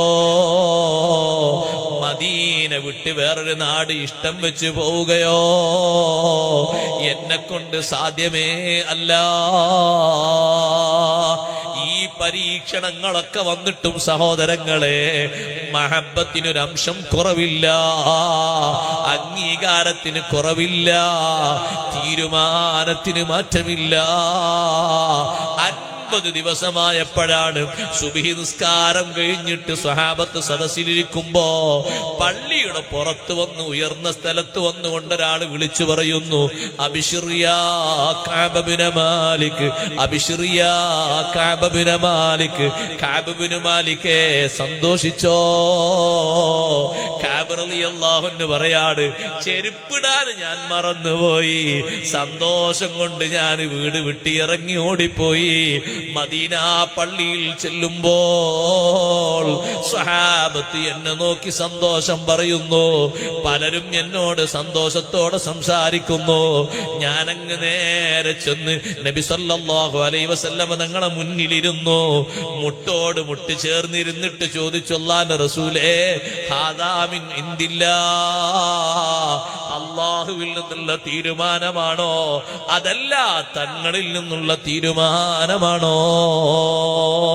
അല്ല, ബൽ മിൻ ഇൻദില്ലാഹ്, അള്ളാഹുവിൽ നിന്നുള്ള തീരുമാനമാണ്. അള്ളാഹു ആയത്തിറക്കിയ ആയത്ത് ഇന്നും നമ്മൾ ഓതുന്നില്ലേ സൂറത്തു തൗബയില്, വഅലസ്സലാസത്തില്ലദീന ഖുല്ലിഫൂ, തീരുമാനം പിന്തിക്കപ്പെട്ട മൂന്നാളുകൾക്കും അള്ളാഹു തൗബ സ്വീകരിച്ചു. കഅബ് മാലിക് റളിയല്ലാഹു അൻഹു പറയാണ്, എന്റെ ജീവിതത്തിൽ അത്ര സന്തോഷമുള്ള ഒരു സംഗതി വേറെ ഉണ്ടായിട്ടില്ല. നബി സല്ലല്ലാഹു അലൈഹി വസല്ലം ആയത്ത് ഓതി കേൾപ്പിച്ചപ്പോ ഞാൻ പറഞ്ഞു, അള്ളാഹുവിന്റെ റസൂലേ, എന്റെ തൗബയുടെ ഭാഗമാണ് എന്റെ ഖൈബറിലുള്ള ഒരു ഭൂമി വിശുദ്ധ ഇസ്ലാമിന് വേണ്ടി സംഭാവന ചെയ്യുന്നത്. അതിന്റെ തൗബയുടെ സന്തോഷത്തിന്റെ ഒരു ഭാഗം കൂടിയാണ്. ആ ഭൂമി തങ്ങൾ ഏറ്റെടുക്കണം, തങ്ങൾ സ്വീകരിക്കണം. കഅബ് മാലിക് റളിയല്ലാഹു അൻഹുവിന്റെ മഹബ്ബത്ത് വർദ്ധിക്കുകയാണ് സഹോദരങ്ങളെ. അവരാ സ്നേഹം വെച്ചത് അള്ളാഹുവിന് വേണ്ടിയാണ്, ഭൗതികതയ്ക്ക് വേണ്ടിയാണ് സ്നേഹം എങ്കിൽ ആ എഴുത്ത് കിട്ടിയാൽ മദീന വിടുമായിരുന്നു. പുറം നാട്ടിലുള്ള ഏതെങ്കിലും ഒരാൾ സൗകര്യമായി വന്നാ മദീന വിടുമായിരുന്നു? ഇല്ല. കാരണം ആ സ്നേഹം അള്ളാഹുവിന് വേണ്ടിയാണ്, മഹബ്ബത്ത് അള്ളാഹുവിന് വേണ്ടിയാണ്. എന്തും അവിടെ സഹിക്കാൻ സന്നദ്ധതയുണ്ടാകും, എന്തും ത്യജിക്കാൻ സന്നദ്ധരായിരിക്കും. അതിനൊരു കുറവും ഒരു വിഷമവും ഒരു പോർലുമേൽക്കില്ല. വെറുക്കുന്നത് അള്ളാഹുവിന് വേണ്ടിയാകണം, പടച്ച റബ്ബിന് വേണ്ടിയാകണം. വിരോധം വെക്കുന്നത് താല്പര്യത്തിന്റെ കുറവോ കൂടുതലോ ഉണ്ടായിട്ടല്ല, അള്ളാഹു സുബ്ഹാനഹു വ തആല വിരോധിച്ചതാണ്. അതുകൊണ്ട് ഞാനത് വെറുക്കുന്നു. പടച്ച റബ്ബ് വെറുക്കുന്ന വിഷയമാണ്, അതുകൊണ്ട് എനിക്ക് ഇഷ്ടമില്ല. സ്വന്തം മകനോടും ആ രീതിയിലല്ലേ മഹാന്മാര് വിരോധം വെച്ചത്. ഭൗതിക താല്പര്യത്തിന്റെ പേരിലല്ല, അല്ലെങ്കിൽ അതിന്റെ താല്പര്യം കുറഞ്ഞതിന്റെ പേരിലല്ല. ഭൗതികമായി കിട്ടേണ്ട സംഗതി കിട്ടേണ്ടതുപോലെ കിട്ടാഞ്ഞിട്ടല്ല. അബൂബക്കർ സിദ്ദീഖ് റളിയല്ലാഹു അൻഹുവിന്റെ മകൻ അബ്ദുറഹ്മാൻ റളിയല്ലാഹു അൻഹു, ബദറിന് ശേഷമാണ് അബ്ദുറഹ്മാൻ റളിയല്ലാഹു അൻഹു വിശുദ്ധ ഇസ്ലാമിലേക്ക് വന്നത്. ആ അബ്ദുറഹ്മാൻ റളിയല്ലാഹു അൻഹു അബൂബക്കർ സിദ്ദീഖ് റളിയല്ലാഹു അൻഹുവിനോട് പറഞ്ഞു, ഉപ്പാ, ബദറില് അബൂജഹലിന്റെ പക്ഷത്ത് ഞാനിങ്ങനെ അങ്ങോട്ടും ഇങ്ങോട്ടും നടക്കുമ്പോ നിങ്ങളെ ഞാൻ പലപ്പോഴും കണ്ടിരുന്നു. പക്ഷെ ബാപ്പയല്ലേ എന്ന് കരുതിയിട്ട് ഞാനങ്ങനെ മാറി മാറി പോയതാണ്. സിദ്ദീഖ് റളിയല്ലാഹു അൻഹു പറഞ്ഞു, മോനെ, ഞാൻ ഒരുപാട് നിന്നെ നോക്കി, പക്ഷെ കണ്ടില്ല. നിന്നെ ഞാൻ തെരഞ്ഞു, നീ ആ കൂട്ടത്തിന് വന്നിട്ടുണ്ട് എന്നറിഞ്ഞിട്ട് ഞാൻ അങ്ങനെ തെരഞ്ഞു നോക്കി, പക്ഷെ കണ്ടില്ല. കണ്ടിരുന്നുവെങ്കിൽ നീ ഇപ്പൊ ഇസ്ലാമിലുണ്ടാവില്ല. ഞാൻ അവിടെ എന്റെ കൺമുന്നിൽ നീ പെട്ടിരുന്നുവെങ്കിൽ എന്താ എനിക്ക് നിന്നോടുള്ള വിരോധം? അള്ളാഹുവിന് വേണ്ടിയാണ് ഞാൻ നിന്നെ അന്ന് വെറുത്തത്. കാരണം നീ വിശുദ്ധ ഇസ്ലാം സ്വീകരിക്കാതെ സത്യം ബോധ്യപ്പെട്ടിട്ടും നീ അധർമ്മത്തിന്റെ പക്ഷത്ത് നിന്നോടുള്ള വിരോധമാണ്, വേറെ ഭൗതികമായ ഒരു താല്പര്യത്തിന്റെ പേരിലുള്ള വിരോധമല്ല. വിരോധം വെക്കുകയാണെങ്കിൽ അങ്ങനെ, വെറുപ്പ് വെക്കുകയാണെങ്കിൽ അങ്ങനെ, വേറൊന്നുമില്ല. വേറൊരു വെറുപ്പില്ല സഹോദരങ്ങളെ. ആ വെറുപ്പ മഹാന്മാർക്കൊക്കെ ഉണ്ടായിരുന്നു. അഹ്മദ് ബിൻ ഹംബൽ റളിയല്ലാഹു അൻഹുവിനെ ശിക്ഷിച്ചില്ലേ ജയിലിൽ? 150 ആളുകളാണ് മഹാനവർകളെ ചാട്ടവാറ് കൊണ്ട് മാറി മാറി അടിച്ചത്. മഹാനവർകൾ നിരപരാധിയായിട്ട് കേസൊക്കെ മാറി മഹാനവർകൾക്ക് മോചനം കിട്ടി പുറത്തു വന്നപ്പോ അഹ്മദ് ബിൻ ഹംബൽ റളിയല്ലാഹു അൻഹുവിന്റെ ശിഷ്യന്മാരും സഹകാരികളും മുഹിബ്ബീങ്ങളൊക്കെ പറഞ്ഞു, നിങ്ങളെ ശിക്ഷിച്ച ആളുകൾക്കെതിരെ കേസ് കൊടുക്കണം എന്ന് പറഞ്ഞു. അഹ്മദ് ബിൻ ഹംബൽ റളിയല്ലാഹു അൻഹു ഞാൻ അവർക്കൊക്കെ മാപ്പ് കൊടുത്തു. 150 ആള് ചാട്ടവാറ് കൊണ്ട് മാറി മാറി ആ മഹത്തായ ശരീരത്തിന് അടിച്ചിട്ട് ഞാൻ അവർക്കൊക്കെ മാപ്പ് കൊടുത്തു. ഇല്ലാ അഹ്ലൽ ബിദ്അ, എന്നെ തല്ലിയവരിൽ ബിദ്അത്തുകാരുണ്ട്, അവരോട് എനിക്ക് മാപ്പില്ല. എന്തേ അവരോടുള്ള വെറുപ്പ്? ബിദ്അത്ത് കൊണ്ട് തന്നെ, വ്യക്തിപരമായ വിരോധമല്ല. ബിദ്അത്ത് മാറിയിട്ട് അവരും വന്നാൽ അവർക്കും ഞാൻ മാപ്പ് കൊടുക്കുന്നു. വെറുക്കുന്നുണ്ടോ? വെറുപ്പ് അള്ളാഹുവിന് വേണ്ടിയാകണം. വ്യക്തിപരമായ താല്പര്യത്തിന്റെ കുറവിനോ കൂടുതലിനോ മറ്റു വല്ല സങ്കുചിത താല്പര്യങ്ങൾക്ക് വേണ്ടിയോ ഉള്ള വെറുപ്പാകരുത്. വഅതാലില്ലാഹി വമനഅലില്ലാഹ്, കൊടുത്തത് അള്ളാഹുവിന് വേണ്ടി, തടഞ്ഞത് അള്ളാഹുവിന് വേണ്ടി. ആ 4 സ്വഭാവങ്ങളും സ്വീകരിക്കുമ്പോ ഫഖദിസ്തക്മലൽ ഈമാൻ, അവന് ഈമാന് കമാലിയത്ത് ബാധിച്ചു, പരിപൂർണത ലഭിച്ചു. സഹോദരങ്ങളെ, ആരെ സ്നേഹിക്കുന്നുവെങ്കിലും ഇഷ്ടം വെക്കുന്നുവെങ്കിലും അള്ളാഹുവിന്റെ മാർഗത്തിൽ ഇഷ്ടം വെക്കാൻ അള്ളാഹു നമുക്ക് തൗഫീക്ക് നൽകുമാറാകട്ടെ. ആ ഇഷ്ടമാണ്, ആ മഹബ്ബത്താണ് ഈമാനിന്റെ കാതലായ വശം. അതേ ഹലാവത്തുൽ ഈമാൻ പഠിപ്പിച്ച ഹദീസിലും നബി സല്ലല്ലാഹു അലൈഹി വസല്ലം നിങ്ങൾ പറഞ്ഞ വിഷയം അങ്ങനെ തന്നെയല്ലേ? തലാസുൻ മൻ കുന്ന ഫീഹി വജദ ബിഹിന്ന ഹലാവത്തുൽ ഈമാൻ. 3 കാര്യങ്ങൾ ഏതെങ്കിലും ഒരു വ്യക്തിയിലുണ്ടോ, അവന് ഈമാനിന്റെ മാധുര്യം അനുഭവിച്ചു. എന്താണ് ഈ മാധുര്യം എന്ന വാക്കിന്റെ വിവക്ഷ? പണ്ഡിതന്മാര് വിശദീകരിച്ചു. ഇസ്തിൽദാദു ത്വആത്ത്, അതേ ഏത് ഇബാദത്തുകളും ഏത് പ്രതിസന്ധിയിലും ആനന്ദകരമായി മാത്രം സ്വീകരിക്കും. അതേ സയ്യിആത്തിനോട്, മാസിയത്തിനോട് കടന്ന വെറുപ്പും വിരോധവുമാണ്. എത്ര സൗന്ദര്യത്തോടെ മുന്നോട്ട് വന്നാലും, എത്ര ആളുകൾ അതിന്റെ പിന്നിൽ അഡിക്റ്റായാലും സ്വീകരിക്കൂല. ഈമാൻ, ഹലാവത്തുൽ ഈമാൻ ഖൽബിലുണ്ടെങ്കിൽ ആ 2 അവസ്ഥയുണ്ടാവും. ഈമാന്റെ മാധുര്യം എന്ന് പറഞ്ഞാല് നാവിൽ വെച്ച് നോക്കുമ്പോൾ മധുരണ്ടാകാന്നല്ല. എത്ര പ്രതിസന്ധി ഘട്ടത്തിലാണെങ്കിലും ഇബാദത്ത് കഴിയൊഴിക്കാത്ത ആനന്ദം, ആരാധനക്ക് വലിയ ആനന്ദം. ആരാധന എപ്പോഴും ആനന്ദത്തോടുകൂടെ കൊണ്ടു നടക്കും. അത് ക്ഷീണിച്ച അവസ്ഥയിലാണെങ്കിലും എങ്ങനെങ്കിലൊക്കെ ഒപ്പിച്ച് നിർവഹിക്കും, ഒഴിവാക്കൂല. കാരണം അത് അത്രയും കൽവിന് അത്രയും നല്ല സന്തോഷമുള്ള കാര്യമായിട്ട് മാറി. സയ്യിആത്ത്, തിന്മ, എത്ര ലക്ഷക്കണക്കിന് ആളുകൾ അതിന്റെ പിന്നിൽ നിന്നാലും അടുത്ത വെറുപ്പാണ്, വിയോജിപ്പാണ്. സ്വീകരിക്കാൻ ഒരു നിലക്കും കൂട്ടാക്കില്ല. ആര് വന്നിട്ട് ഏത് രൂപത്തിൽ അതിനെ പുതിയ പുതിയ മോഡലുകളിൽ കാണിച്ചു കൊടുത്താലും അത് മഅസിയത്താണോ, തെറ്റാണോ, ദോഷമാണോ, അതിനോട് വല്ലാത്ത വിരക്തിയാണ്. ഈ 2 സ്വഭാവങ്ങളുമുള്ള ഹലാവത്തുൽ ഈമാൻ ഉണ്ടാകണമെങ്കിൽ അയ്യകൂനല്ലാഹു വറസൂലുഹു അഹബ്ബ ഇലൈഹി മിമ്മാ സിവാഹുമാ, അല്ലാഹുവും അല്ലാഹുവിന്റെ റസൂലും മറ്റു എല്ലാറ്റിനേക്കാളും മഹബ്ബായി മാറണം. റബ്ബ് സുബ്ഹാനഹു വ തആല നമ്മെ ആ വിധത്തിലേക്ക് അല്ലാഹു ഉയർത്തിത്തരട്ടെ.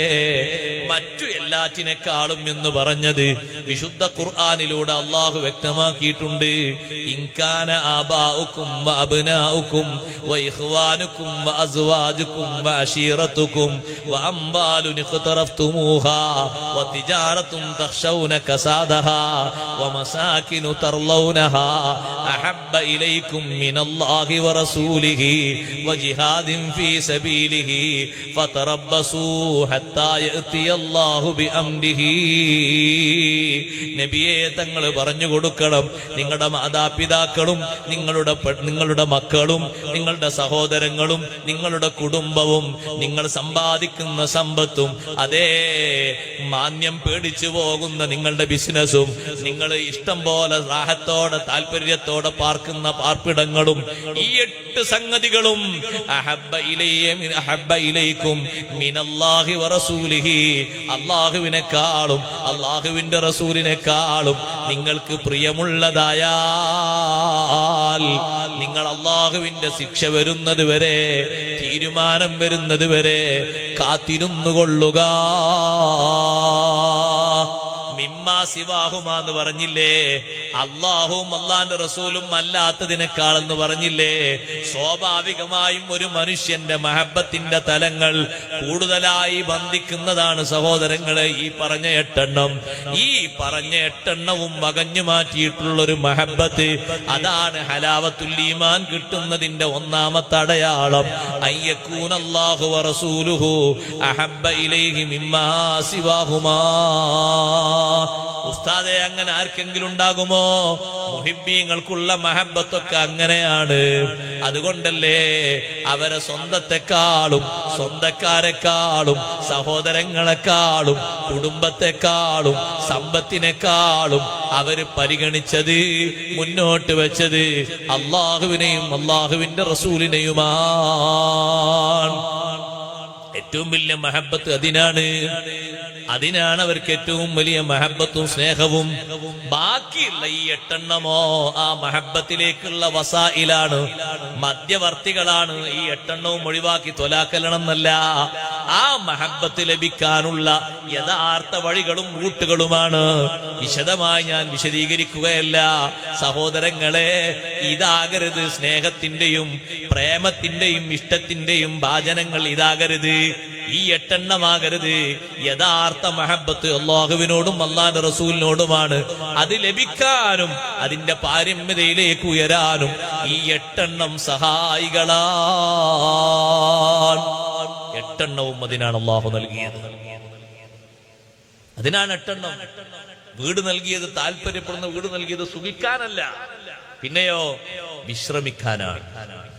ഒരുപാട് നന്മകൾക്ക് വേണ്ടിയുള്ള ഒരു വിശ്രമം, അതിനാണ് വീട്. സുഖകേന്ദ്രമായി കരുതുന്നുണ്ട. അതുകൊണ്ട് അള്ളാഹു അങ്ങനെ പറഞ്ഞത് മസാക്കിനു തർലൗനഹാൻ. ഏതെങ്കിലും വീട് എന്നല്ല അള്ളാഹു പറഞ്ഞത്, നിങ്ങൾ തൃപ്തിപ്പെടുന്ന രൂപഭാവത്തിൽ കെട്ടിപ്പടുത്തുയർത്തുണ്ടാക്കിയ വീട്. അങ്ങനെ പറഞ്ഞു. അത് ഓരോരുത്തർക്കും ഓരോ മോഡലായിരിക്കുമല്ലോ. അല്ല, എന്തിനാ അങ്ങനെ പറഞ്ഞ്? മസാക്കിനു തർലൗനഹാൻ. വെറും മസാക്കിന് എന്ന് പറഞ്ഞ് നിർത്തിയില്ലല്ലോ. എത്ര ചുരുക്കണ്ട് സെക്കൻഡ് മാത്രം പറഞ്ഞില്ല ഹോസ്റ്റലിലും. അത് പറയാതെ മസാക്കിനു തർലോനഹ എന്ന് പറഞ്ഞ എന്തിനാ? ഓരോരുത്തരും എടുക്കുന്നത് ഓരോ മോഡലിലാണ്. അത് അവർക്ക് അത്രയും താല്പര്യപ്പെടുന്ന രൂപത്തിലാണ് എടുക്കുക. സൗകര്യങ്ങളും സംവിധാനങ്ങളൊക്കെ അതാകരുത് കേന്ദ്ര ബിന്ദു, അതാകരുത്. അപ്പൊ ആ വീട്ടിൽ കിടന്നുറങ്ങുന്ന ഉറക്കം മാറ്റിയിട്ട്, ആ ഉറക്കത്തിന്റെ നല്ല സുഖസന്തോഷങ്ങളൊക്കെ മാറ്റിയിട്ട് പാതിരാത്രിയിൽ എഴുന്നേറ്റ് നിസ്കരിക്കുന്ന മനുഷ്യന് അവന്റെ ഉറക്കിന്റെ സുഖമല്ല, ആ ഉറക്കവന് വിശ്രമത്തിനാണ്. എഴുന്നേറ്റവൻ നിസ്കരിക്കുന്നു, ആരും അവനെ വിമർശിക്കില്ല എഴുന്നേൽക്കാതിരുന്നാൽ. പക്ഷെ എഴുന്നേൽക്കാതിരിക്കാൻ അവന് കഴിയില്ല. ഈ വീട് അല്ലാഹു എനിക്ക് നൽകിയത് ആരോഗ്യത്തിന്റെ വിശ്രമത്തിന് വേണ്ടിയാണ്, സുഖസല്ലാപത്തിന് വേണ്ടിയല്ല, ഒരിക്കലും അതിനു വേണ്ടിയല്ല. ആ വീട്ടിൽ നിന്ന് ഇറങ്ങിയിട്ട് തന്നെയല്ലേ അവൻ വാഹനം ഉപയോഗിച്ച് ജമാഅത്തിന് വരുന്നത്. എന്തിനാണ് ഈ വാഹനം? എന്തിനാണ് ഈ വീട്? ഇത് വിശ്രമത്തിന് വേണ്ടിയാണ്, ആരോഗ്യ സംരക്ഷണത്തിന്, നടക്കാനും ഉണരാനും ഉണർവോടെ ജമാഅത്തിന് പോകാനും താൽക്കാലിക വിശ്രമത്തിന്. അതിനാ സഹോദരങ്ങളെ ഏതൊക്കെ തന്നത്? ബിസിനസ്സും കച്ചവടവും സമ്പത്തൊക്കെ അതിലേക്കുള്ളതാണ്. അള്ളാഹുവിലേക്കും അള്ളാഹിന്റെ റസൂലിലേക്കുള്ള മഹബത്തിന് എന്തെല്ലാം നിമിത്തങ്ങൾ ഉണ്ടാക്കേണ്ടതുണ്ട്. അതിന് സമ്പത്ത് വേണോ? സമ്പത്ത് വേണം. പല രൂപഭാവങ്ങളും ഉണ്ടാക്കിയെടുക്കാൻ സമ്പത്ത് വേണം. സമ്പത്ത് അതിനുള്ള വസീലകളാണ്. പിന്നെയോ സ്നേഹിച്ച് വാരിപ്പുണർന്ന് കെട്ടിപ്പിടിച്ച് എപ്പോഴെങ്കിലും ഒരു 10 രൂപ പോകുമ്പോഴേക്ക് ഇരുന്നിരുന്ന് കരഞ്ഞ് ദുഃഖിക്കാനുള്ളതല്ല, ചെലവഴിക്കാനുള്ളതാണ്. 40,000 ദിർഹമിന്റെ ഉടമസ്ഥനായിരുന്നു അബൂബക്കർ സിദ്ദീഖ് റളിയല്ലാഹു അൻഹു. 35,000 ദിർഹമും ചെലവഴിച്ചത് മുത്തുനബി തങ്ങൾക്ക് വേണ്ടി മാത്രമാണ്. 5,000 ദിർഹം മാത്രമേ കുടുംബത്തിന് വേണ്ടി കച്ചവടം ചെയ്തിട്ട് ഹലാലായ നിലക്ക് സമ്പത്ത് ഉണ്ടാക്കിയിട്ട് അവരെ ചെലവിന് ഉപയോഗിച്ചിട്ടുള്ളൂ. നിങ്ങൾ ദീന് വളർത്തുന്നതിന് മുത്തല്ലിമിന് ചെലവ് കൊടുക്കുന്നില്ലേ? അള്ളാഹുവിനോടുള്ള മഹബത്തിന് വേണ്ടിയാണ്. ദർസ് നടത്തുന്ന ഉസ്താദിന് ചെലവ് കൊടുക്കുന്നില്ലേ? അള്ളാഹു അതൊക്കെ കബൂലാക്കട്ടെ. ഈ സമ്പത്ത് അള്ളാഹു തന്നത് ദീന് വളർത്താനാണ്. അതുകൊണ്ടല്ലേ ഈ ദർസ് 11 വർഷമായി അൽഹംദുലില്ലാഹ് നല്ല റാഹത്തോടെ നാട്ടുകാര് വലിയ മഹബത്തോടെ വളർത്തിക്കൊണ്ടുപോകുന്നത്. മുടക്കങ്ങളും തടസ്സങ്ങളൊന്നും പറയാതെ ഉമ്മമാര് മുത്തല്ലിമീങ്ങൾക്ക് ലീവുള്ള ദിവസം നോക്കി മാത്രം എവിടേക്കെങ്കിലും പോകാൻ അവർ തയ്യാറെടുക്കുന്നു. മുത്തല്ലിമ് ഭക്ഷണത്തിന് വരാനുണ്ട്, ഭക്ഷണം മുടങ്ങിക്കൂടാ. ദീന് പഠിക്കുന്ന മുത്തല്ലിമിനെ വളർത്തിയിട്ട് സന്തോഷത്തോടെ ചെലവഴിക്കുന്നത് കൺകുളിർമയാർന്ന അമലായി ആഖിറത്തിൽ അല്ലാഹു നമുക്ക് നൽകുമാറാകട്ടെ. ഇനിയും ഇനിയും ഖിദ്മത്തിന് അല്ലാഹു തൗഫീഖ് തരട്ടെ. 35,000 ദിർഹം മുത്തുനബി തങ്ങൾക്ക് വേണ്ടി മാത്രം ചെലവഴിച്ചതിന്റെ റിസൾട്ട് മദീന പള്ളിയിലെ അവസാനത്തെ പ്രഭാഷണത്തിൽ മുത്തുനബി തങ്ങൾ പറഞ്ഞില്ലേ, സമ്പത്തിൽ എനിക്ക് ഏറ്റവും ഉപകാരം ചെയ്തത്, സ്വന്തം ശരീരം കൊണ്ട് എനിക്ക് ഏറ്റവും ഉപകാരം ചെയ്തത് അത് അബൂബക്കർ റളിയല്ലാഹു അൻഹുവാ. അവിടുത്തെ സ്വത്ത് ഉപകരിച്ചതുപോലെ എനിക്കൊരു സമ്പത്തും ഉപകരിച്ചിട്ടില്ല. 35,000 ദിർഹം മുഴുവനും ചെലവഴിച്ചത് മുത്തുനബി തങ്ങൾക്ക് വേണ്ടി മാത്രമാണ്. ഉമ്മമാരെ, ഖദീജ ബീവി റളിയല്ലാഹു അൻഹാ കോടിപതിയല്ലായിരുന്നോ? സമ്പത്ത് ചെലവഴിച്ചതാർക്ക് വേണ്ടിയാണ്? അള്ളാഹുവിനും അള്ളാഹുവിന്റെ റസൂലിനും വേണ്ടിയാണ്. മുത്തുനബി തങ്ങൾ ചോദിക്കുന്ന ഏതെല്ലാം രംഗങ്ങളുണ്ടോ, തങ്ങൾക്ക് സന്തോഷകരമാകുന്ന എന്തെല്ലാം വിഷയങ്ങളുണ്ടോ, അവിടൊക്കെ ചെലവഴിക്കുന്നതിന് യാതൊരു മടിയും ഇല്ല. ഖുറൈശികളുടെ ഭാഗത്തുനിന്ന് ഖദീജ റളിയല്ലാഹു അൻഹ ഒരു ദിവസം ഒരു സംസാരം കേട്ടു. ഖദീജ ബീവിയോട് പറഞ്ഞു, നിങ്ങൾ നേരത്തെ സ്വീകരിച്ച 2 ഭർത്താക്കന്മാർക്കും നല്ല സമ്പത്തുണ്ടായിരുന്നല്ലോ, ഇപ്പൊ നിങ്ങൾ മൂന്നാമതായി സ്വീകരിച്ച ആൾക്ക് ഒരു സമ്പത്തും ഇല്ല, ഒരു കച്ചവടവും ഇല്ല, ഒന്നുമില്ല. ആരെപ്പറ്റി? സയ്യിദുനാ റസൂലുള്ളാഹി സ്വല്ലല്ലാഹു അലൈഹി വസല്ലം. സ്വലാത്ത് കുറഞ്ഞോ? സയ്യിദുനാ റസൂലുള്ളാഹി സ്വല്ലല്ലാഹു അലൈഹി വസല്ലം. ഇന്നും കൂടിയേ വേദമുള്ളൂ. ഇന്ന് സമാപനം. നാളെ വേദമുണ്ടോ? ഇല്ല. അതുകൊണ്ട് ധൈര്യം ചൊല്ലിക്കോളൂ. നാളത്തെ കൂടി ഒന്നും ഇല്ല മതി. അല്ലാഹു തആല മജ്ലിസ് കബൂലാക്കി തരട്ടെ. സഹോദരങ്ങളെ, നബി സല്ലല്ലാഹു അലൈഹി വസല്ലം തങ്ങളെ പറ്റി ഖുറൈശികളെ വക ഒരു വർത്തമാനം. സമ്പത്തൊന്നും ഇല്ലാത്ത ആളെ കല്യാണം കഴിച്ചത്. നേരത്തുള്ള 2 ഭർത്താക്കന്മാർക്കും ഇഷ്ടം പോലെ സ്വത്തുണ്ടായിരുന്നല്ലോ. അപ്പൊ ഖദീജ റളിയല്ലാഹു അൻഹ തീരുമാനിച്ചു, ഇവർക്കൊരു മറുപടി കൊടുക്കണം. ചെറിയ മറുപടി കൊടുത്താൽ പോരാ, ശരിക്ക് പിന്നെ തൊള്ള തുറക്കാത്ത മറുപടി കൊടുക്കണം. അങ്ങനെ പറഞ്ഞ ആൾക്കാരെ മൊത്തം വീട്ടിലേക്ക് ക്ഷണിച്ചു വരുത്തി. അവർ സൽക്കാരത്തിൽ ഖദീജ റളിയല്ലാഹു അൻഹ നിങ്ങളൊക്കെ വീട്ടിൽ വരണം, നല്ലൊരു സൽക്കാരുണ്ട്. കൂട്ടത്തിന് സാക്ഷിയായിട്ട് അബൂബക്കർ റളിയല്ലാഹു അൻഹുവിനെ വിളിച്ചു. ചരിത്ര സുദീർഘമാണ്, ചുരുക്കി പറയാ. വിളിച്ച് എല്ലാരും വിളിച്ച് ഭക്ഷണം കൊടുത്തു. ആ പറഞ്ഞ ആൾക്കാരൊക്കെ കൂട്ടത്തിലുണ്ട്, അവർക്കൊക്കെ ഭക്ഷണം കൊടുത്തു. സിദ്ദീഖ് റളിയല്ലാഹു അൻഹു ഭക്ഷണം കൊടുത്തു. ഭക്ഷണം കൊടുത്ത ശേഷം മഹദി പറഞ്ഞു, പോകാനായിട്ടില്ല, ഒരു ചെറിയ കാര്യത്തിൽ നിങ്ങളൊക്കെ സാക്ഷിയാകണമെന്ന് പറഞ്ഞു. എന്താന്ന് വെച്ചു. അപ്പൊ ഖദീജ റളിയല്ലാഹു അൻഹ റൂമിലേക്ക് എല്ലാവരെയും കൂടി വിളിച്ചോണ്ടേ.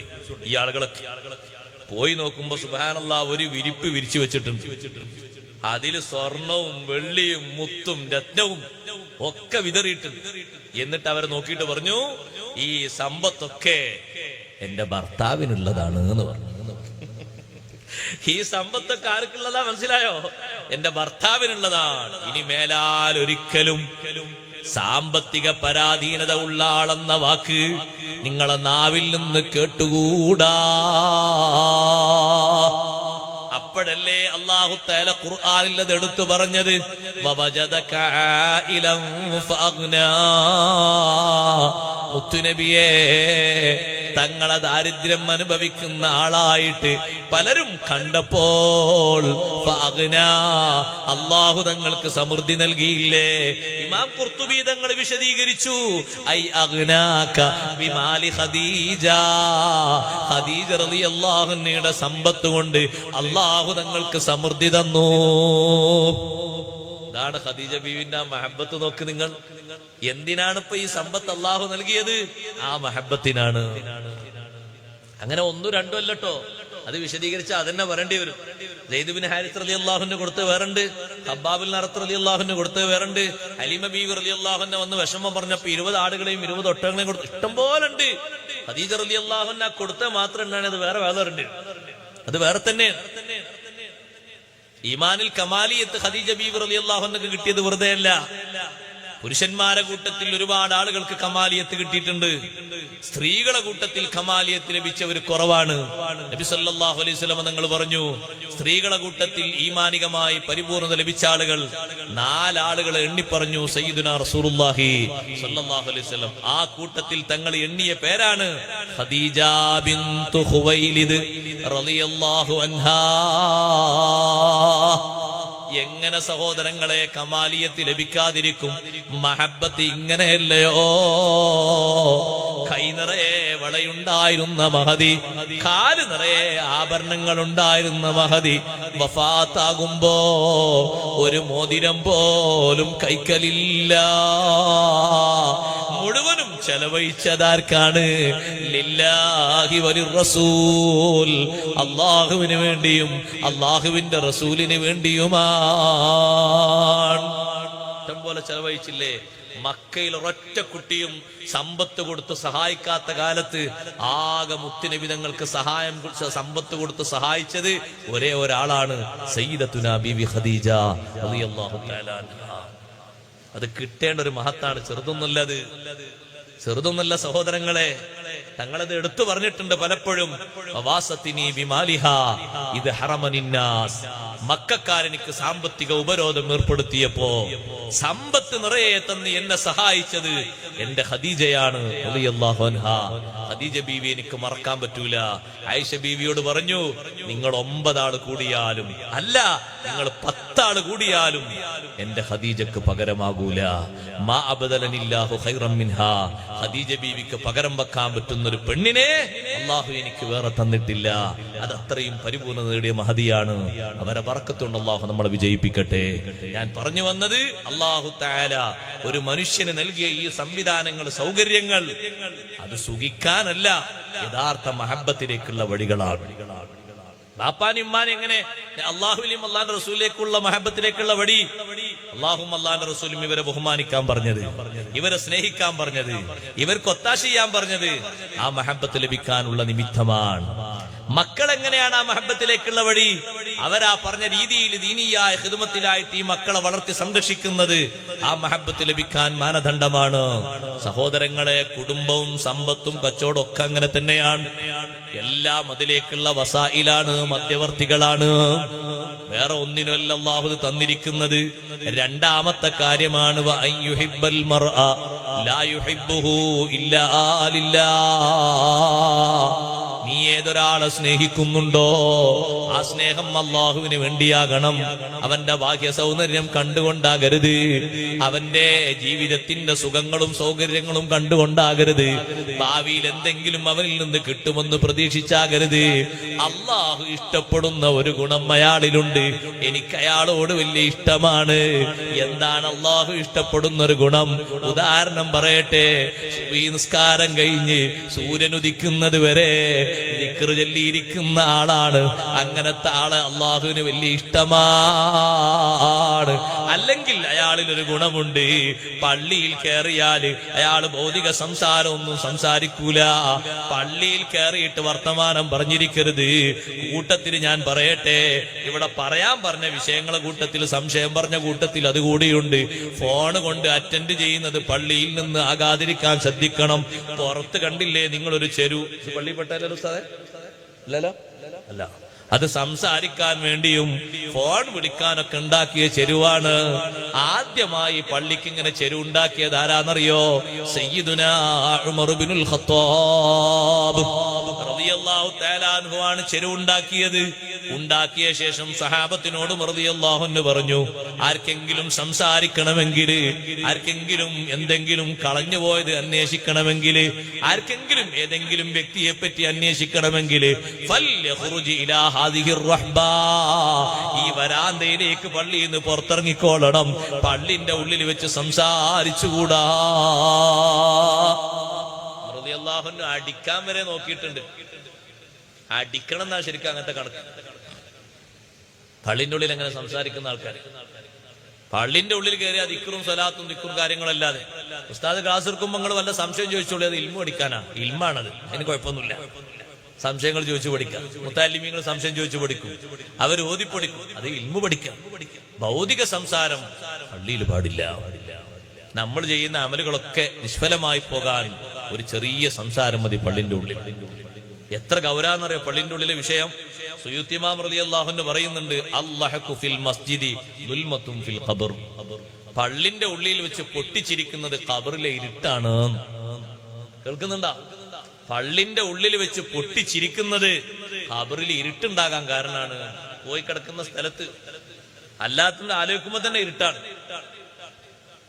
പള്ളി ബഹുമാനിക്കേണ്ടതാണ്. എന്താ സഹോദരങ്ങളെ നമ്മളെ സമൂഹത്തിന്റെ അവസ്ഥ? ഞാൻ കഴിഞ്ഞ ഒരു മാസം മുമ്പ് ഒരു ജുമാഅത്ത് പള്ളിയിൽ താഴെ സ്ഥലമില്ലാത്തതുകൊണ്ട് മേലെ കയറി. ഞാൻ എന്റെ ജീവിതത്തിൽ അങ്ങനെ മേലെ കയറൂല തീരുമാനിച്ചു പോയി. പിന്നെ എന്റെ ജീവിതത്തിൽ ഒരിക്കലും ഇനി പള്ളിന്റെ മേലെ ജുമാ കയറൂല തീരുമാനിച്ചു. പള്ളിയല്ലാത്ത സ്ഥലത്ത് സൊഫ് ഉണ്ടാക്കിയിട്ട് അപ്പുറത്ത് നിന്നാലും കുഴപ്പമില്ല. മേലെ ഇരിക്കുന്ന യുവാക്കളും ചെറുപ്പക്കാരും 4 കുട്ടികളും 5 കുട്ടികളുള്ള ആൾക്കാരൊക്കെ മേലെ ഇരിക്കുന്ന ആൾക്കാരെ ഹാലെന്താണ്, എന്തൊക്കെയാണ് അവർ പറയണത്? ഇമാമ് കൈകെട്ടിയിട്ട് റുക്കൂയിലേക്ക് പോകുമ്പോ ഒരു സംസാരം നിന്നു എന്നല്ലാതെ അതിന്റെ മുമ്പ് സംസാരം നിൽക്കണ്ടേ? വെള്ളിയാഴ്ച എങ്ങനെ നമ്മളെ പള്ളികൾ പോകാതിരിക്കും? ആൾക്കാർ പൊളിച്ചുണ്ടാകും, വല്ല ബഹുമാനം നമുക്ക് വേണ്ടേ? പിന്നെ എന്തിനത്? നിനക്കാ നല്ല പൊളിച്ചുകൊണ്ട് തന്നെ എന്തെങ്കിലും ബഹുമാനം വേണ്ടതില്ല. ആൾക്കാർക്ക് ബഹുമാനമില്ല, പിന്നെ ആർക്കത് വേണ്ട? എന്തെല്ലാം സംസാരങ്ങളാണ്. ചെറുപ്പക്കാരോട് ഞാൻ പറയട്ടെ, ജുമാക്ക് പോരുന്ന ഒറ്റ കലാമ് സംസാരിക്കരുത്. എനിക്കെന്നാലും നിങ്ങൾ ജുമാക്ക് പോകാതെ വിട്ടിരിക്കാല്ലേ, അതിനും കുഴപ്പമില്ല. എന്തൊരു സംസാര പള്ളിന്റെ മേലെന്ന്! എന്തെല്ലാം കളിയാ കളിക്കുന്നത്, ഗെയിം കളിക്കുന്നു. നഊദുബില്ല, പള്ളിന്റെ മേലെയോ? കളിക്കാനുള്ള സ്ഥലമാണോ സഹോദരങ്ങളെ അല്ലാഹുവിന്റെ പള്ളി? സംസാരിക്കാനുള്ള സ്ഥലമാണോ അല്ലാഹുവിന്റെ പള്ളി? കച്ചവടം ചെയ്യാൻ പോലും ഇതിന്റെ മേലെ പറ്റുമോ? ലേലം വിളിക്കാൻ പറ്റുമോ? എത്ര ബഹുമാനത്തോടെ കാണേണ്ട സംഗതിയാണ്. അതുകൊണ്ട് ഗൗരവത്തോടെ ശ്രദ്ധിക്കണേ. കുറഞ്ഞ അമലുകള് ആറ്റിക്കുറിച്ചു നോക്കിയാൽ കിട്ടുന്നത് പള്ളിയിലെ സംസാരം കൊണ്ട് തൂത്തെറിയണ്ട. പള്ളിയിൽ സംസാരിക്കുന്ന 2 ആൾക്കാരെ ഉമർ റളിയല്ലാഹു അൻഹു കണ്ടപ്പോ, ഇമാം ബുഖാരി തങ്ങൾ സ്വഹീഹിൽ റിപ്പോർട്ട് ചെയ്ത ഹദീസാണ്, ആ 2 ആൾക്കാരെ ഉമർ റളിയല്ലാഹു അൻഹു പിടിക്കാൻ വരാന്ന് കണ്ടപ്പോ മറ്റൊരു വാതിലൂടെ ഇറങ്ങിയവർ ഓടി. ഉമർ റളിയല്ലാഹു അൻഹു കണ്ടാൽ തന്നെ ഓടാതിരിക്കുവോ? പേടിച്ചിട്ട് ഓടിയപ്പോ ഉമർ റളിയല്ലാഹു അൻഹു എന്ത് ചെയ്തു? പള്ളിന്റെ ഉള്ളിൽ ഇരിക്കുന്നുണ്ട് ഒരു സഹാബി, ബഹുമാനപ്പെട്ട സായിബ് ഇബ്നു യസീദ് റളിയല്ലാഹു അൻഹു. പുറത്തുനിന്നൊരു ചെറിയ കല്ലെടുത്തിട്ട് സായിബ് ഇബ്നു യസീദ് റളിയല്ലാഹു അൻഹു എറിഞ്ഞിട്ട് ഇങ്ങോട്ട് വിളിച്ചു. അപ്പോകുന്ന 2 ആളെ പിന്നാലെ ഓടി പിടിച്ചു കൊണ്ടുവരുന്നു. അവര് ഓടുക ഉമർ റളിയല്ലാഹു അൻഹുവിനെ കണ്ടിട്ട്. സംസാരിച്ചതിന് എന്തെങ്കിലും കിട്ടുന്നവർക്കറിയാം. സായിബ് ഇബ്നു യസീദ് റളിയല്ലാഹു അൻഹു ഓടിയിട്ട് പിടിച്ചു. 2 ആളെയും പിടിച്ചുകൊണ്ടുവന്നു. ഉമർ റളിയല്ലാഹു അൻഹു മുന്നിൽ നിർത്തി. ഉമർ റളിയല്ലാഹു അൻഹു ചോദിച്ചു, മിന്നൈന അൻതുമാ, ഏത് നാട്ടുകാരാ നിങ്ങൾ എന്ന് ചോദിച്ചു. അവര് പറഞ്ഞു, മിന്ന അഹ്ലി ത്വായിഫ്, ഞങ്ങൾ ത്വായിഫുകാരാണ്, മക്കക്കാരാണ്, മദീനക്കാരല്ല. ഉമർ റളിയല്ലാഹു അൻഹു തൽക്കാലം ഒരു വിട്ടുവീഴ്ച. ലൗ കുന്തുമാ മിൻ അഹ്ലിൽ മദീന ലഔജഅതുകുമാ, നിങ്ങളെങ്ങാനും മദീന നിവാസികളായിരുന്നുവെങ്കിൽ നിങ്ങളെ ഇറച്ചിക്ക് ഞാൻ വേദനാക്കുമായിരുന്നു. തർഫഅനി അസ്വാതകുമാ ഫീ മസ്ജിദ് റസൂലില്ലാഹി സ്വല്ലല്ലാഹു അലൈഹി വസല്ലം, അല്ലാഹുവിന്റെ റസൂലിന്റെ പള്ളിയിൽ വെച്ചാണോ ശബ്ദമുയർത്തുന്നത്? വേറെ എവിടെ സ്ഥലം കിട്ടിയില്ലേ? മദീനക്കാരാണെങ്കിൽ ഉറപ്പാ അടി പൊട്ടിയിട്ടുണ്ടാവും. പിന്നെ മേലാല് ദുന്യാവിലെ സംസാരത്തിന് ഉണ്ടാവില്ല. കാരണവന്മാര് കാണുന്നവരൊക്കെ ആളുകളെ നിയന്ത്രിക്കണം, ചെറുപ്പക്കാരെ നിയന്ത്രിക്കണം. അശ്രദ്ധയിലുള്ള ചെറുപ്പക്കാരനാ മുല്യാശൊക്കെ വന്ന് അങ്ങനെ വർത്തമാനം പറയുന്നവര്. മുതിർന്ന ആളുകള്, ഉസ്താദുമാര് മുകളിൽ ഇരുന്നിട്ട് ആ കാര്യം ശ്രദ്ധിച്ചുകൊണ്ട് തിരുത്തണം. ഏതെങ്കിലും ഉസ്താദുമാര് നിയന്ത്രിക്കാൻ വരുമ്പോ അവരെ കൊഞ്ഞനം കുത്തിയിട്ട് ചെറുപ്പക്കാരായ ആളുകൾ ഇതിനെ എതിർക്കരുത്. ആ തിന്മയെ നമ്മൾ പ്രോത്സാഹിപ്പിക്കലാകും. നമ്മുടെ ജീവിതവും ആഖിറവും ഒക്കെ ഇരുളടഞ്ഞു പോകും. ഖബറിലൊക്കെ കടുത്ത ശിക്ഷ ഉണ്ടാകും. പള്ളിന്റെ മേലെ സംസാരിക്കാൻ പാടില്ല. പള്ളി വലിയ ബഹുമാനമുള്ളതാണ്. എന്തെങ്കിലും വർത്തമാനം പറയാനുണ്ടെങ്കിൽ പുറത്തേക്ക് ഇറങ്ങണം. ഒരിക്കലും പള്ളിന്റെ ഉള്ളിൽ നിന്നാകരുത്. അത് പ്രത്യേകം ശ്രദ്ധിക്കണം എന്ന് കൂട്ടത്തിൽ ഞാൻ ഓർമ്മപ്പെടുത്തിയതാണ്. അഷ്റഫുൽ ഖൽഖ് റസൂലുള്ളാഹി സ്വല്ലല്ലാഹു അലൈഹി വസല്ലമ തങ്ങൾ കണ്ടില്ലേ, നിങ്ങൾ പള്ളിന്റെ ഉള്ളിൽ ഇരുന്നിട്ട് സുബ്ഹി നിസ്കാരം കഴിഞ്ഞിട്ട് സൂര്യൻ ഉദിക്കുന്നത് വരെ ദിക്ർ ചൊല്ലിയിരിക്കുകയാണ് ഒരു മനുഷ്യൻ. ആ മനുഷ്യന് നബി തങ്ങൾ വലിയ പ്രതിഫലം പറഞ്ഞിട്ടുണ്ട്. സുബ്ഹി നിസ്കാരം കഴിഞ്ഞിട്ട് അയാൾ പോയില്ല. കുറഞ്ഞ സമയല്ലേ പിന്നെ സൂര്യൻ ഉദിക്കാനുള്ളൂ. നമ്മളെ നാട്ടിലൊക്കെ സുബീന്റെ ജമാഅത്ത് കഴിഞ്ഞാൽ പിന്നെ സൂര്യൻ ഉദിക്കാൻ ഒരു 20-25 മിനിറ്റ് ഉണ്ടാകും. കുറച്ചു നേരം ഓതിയിട്ട് പിന്നെ ദിക്റങ്ങനെ ചൊല്ലിയിരുന്നു. സൂര്യൻ ഉദിച്ചു, അതതാ ഒരു കുന്തത്തിലപ്പുറം ഉയർന്നു. ളുഹയും നിസ്കരിച്ചയാള് പള്ളിയിൽ നിന്ന് പോകുന്ന മനുഷ്യൻ വലിയ ഭാഗ്യവാനാണ്. അല്ലാഹു തആല ഇഷ്ടപ്പെടുന്ന ഒരു സ്വഭാവമാണ്. അതുകൊണ്ടാണ് ഒരാൾ പറയുന്നത് എനിക്ക് അയാളോട് വലിയ ഇഷ്ടമാണ്. മറ്റേയാളോട് ഇഷ്ടമുണ്ടാകാൻ കാരണം എന്താണെന്നറിയോ? പള്ളിയിൽ നിന്ന് അയാൾ സംസാരിക്കൂല. വേറൊരാളോട് ഇഷ്ടം എന്താണെന്നറിയോ? വാങ്കങ്ങ് കൊടുത്തു തുടങ്ങുമ്പോഴേക്ക് എന്ത് സംഗതിയിലാണെങ്കിലും ആ വാങ്കിനെ ബഹുമാനിച്ചുകൊണ്ട് അയാളതാ സംസാരം നിർത്തുന്നു, കാര്യങ്ങളൊക്കെ നിർത്തിവെക്കുന്നു. വാങ്ക് വിളി തീർന്ന ശേഷമേ പിന്നെ പുനരാരംഭിക്കൂ. ഏതൊരു മനുഷ്യനെ സ്നേഹിക്കുന്നുണ്ടോ ലില്ലാ, അള്ളാഹുവിന് വേണ്ടിയാകണം ആ സ്നേഹം. ഈമാനിന്റെ മാധുര്യം കിട്ടാൻ ഒരു മൂന്നാമത്തെ കാര്യം കൂടിയുണ്ട്.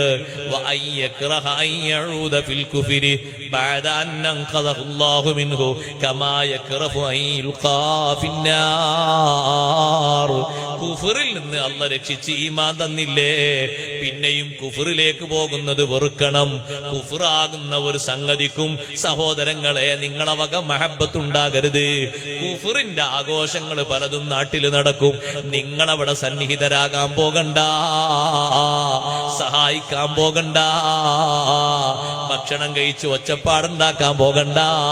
ആഘോഷം നല്ല ഉഷാറുണ്ട്, നല്ല നല്ല പരിപാടിയാണ്, തിരക്കടില്ല, എന്ത് രസമുണ്ട് കാണാന്. നിങ്ങൾ മധു പറയണ്ട, അത് കെട്ടിപ്പടുത്തുയർത്തിന്റെ അതിന്റെ ശില അറിയുമോ?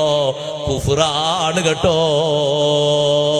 നബി സല്ലല്ലാഹു അലൈഹി വസല്ലം തങ്ങൾ വഫാത്തിന്റെ തൊട്ടു മുമ്പ് ഒരു യാത്ര ചെയ്തു വന്ന രണ്ട് മഹതിമാര്, അവിടുത്തെ പത്നിമാരിൽപ്പെട്ട രണ്ടാളുകള് രണ്ട് ചർച്ച് കണ്ടപ്പോ ആ ചർച്ചിന്റെ ഭംഗിയൊക്കെ മുത്തുനബി തങ്ങളോട് പറഞ്ഞപ്പോ സ്വഹീഹുൽ ബുഖാരി മറിച്ചു നോക്കി, അല്ലാഹുവിന്റെ റസൂലിന്റെ മുഖം വിവർണമായി. ചർച്ചിന്റെ മഹത്വമേ പറഞ്ഞിട്ടുള്ളൂ. അപ്പോഴേക്ക് നബി സല്ലല്ലാഹു അലൈഹി വസല്ലം തങ്ങൾ പറഞ്ഞു, ലഅനത്തുല്ലാഹി അലൽ യഹൂദി വൻ നസ്വാറാ.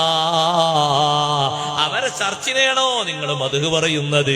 ജൂതനസാറാക്കൾക്ക് അല്ലാഹു ശാപം കൊടുക്കട്ടെ. ഇത്തഖദൂ ഖുബൂറ അംബിയാഇഹിം മസാജിദ. അവരുടെ നബിമാരുടെ ഖബറുകൾ ആരാധനാ കേന്ദ്രങ്ങളാക്കി അവർ വെച്ചു.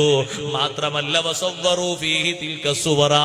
ആ പള്ളികളിൽ നബിമാരുടെ ചിത്രങ്ങൾ അവർ പതിപ്പിച്ചു വെച്ചു. ഉലൈകഹും ശിറാറുൽ ഖൽഖി ഇൻദല്ലാഹ്. അവർ അല്ലാഹുവിന്റെ അടുക്കൽ അല്ലാഹുവിന്റെ സൃഷ്ടികളിൽ ഏറ്റവും ദുഷ്ടന്മാരാണ്. അവരെ ചർച്ചിന്റെ മഹത്വവും മേനിയും ഇവിടെ പറയേണ്ട. ചർച്ചിന്റെ ഭംഗി പറഞ്ഞിട്ടേ ഉള്ളൂ, നമുക്കതിലൊന്നും ഒരു കുഴപ്പമില്ലപ്പെന്നല്ലേ. അത് ഖൽബ് കൊണ്ട് ഒഴിവാക്കേണ്ട സംഗതിയാണ്. ഒരിക്കലും കുഫറിലേക്ക് മടങ്ങാൻ താല്പര്യപ്പെടരുത്, ഒരിക്കലും അതിനെ വെള്ളപൂശരുത്, ഭംഗി കൂട്ടരുത്. അത് പാടില്ല സഹോദരങ്ങളെ.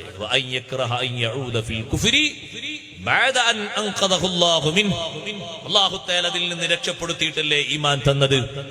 ഈമാൻ തന്ന ശേഷം വീണ്ടും അതിലേക്ക് മടങ്ങിപ്പോകുന്ന സാഹചര്യം വെറുപ്പോടെ കാണണം. കമാ യക്റഹു അൻ യുഖ്ദഫ ഫിന്നാർ. നരകത്തിൽ വലിച്ചെറിയപ്പെടുന്ന സംഗതി വെറുക്കപ്പെടുന്ന സംഗതിയല്ലേ, ഇഷ്ടമുള്ള സംഗതിയല്ലല്ലോ. ആ സംഗതിയെ വെറുപ്പായി കാണും പോലെ കുഫറിലേക്ക് മടങ്ങുന്നതിനെ വെറുപ്പായി കാണണം. നല്ല പരിപാടിയായി തോന്നരുത്. മറ്റു മതസ്ഥരുടെ അനാചാരങ്ങൾ ആചാരങ്ങൾ നമ്മൾ കടമെടുക്കണ്ട, നമ്മളതിനെ കുറ്റവും പറയണ്ട. അത് അവർ നടത്തിക്കോട്ടെ, അവർക്കുള്ള സ്വാതന്ത്ര്യം മറ്റാണ്. നമ്മളതിനെ എതിർക്കാനും പോകണ്ട, അനുകൂലിച്ച് വെള്ളപൂശാനും പോകണ്ട. അതേ പരിപാടി നമ്മളെ വീട്ടിലും വീട്ടുമുറ്റത്തും നമ്മുടെ പരിസരത്തും അത് വേണ്ട. അവരുടെ അടയാളങ്ങൾ ആഘോഷങ്ങൾ അവർ നടത്തണം. നമ്മളെന്തിനെ എതിർക്കണം?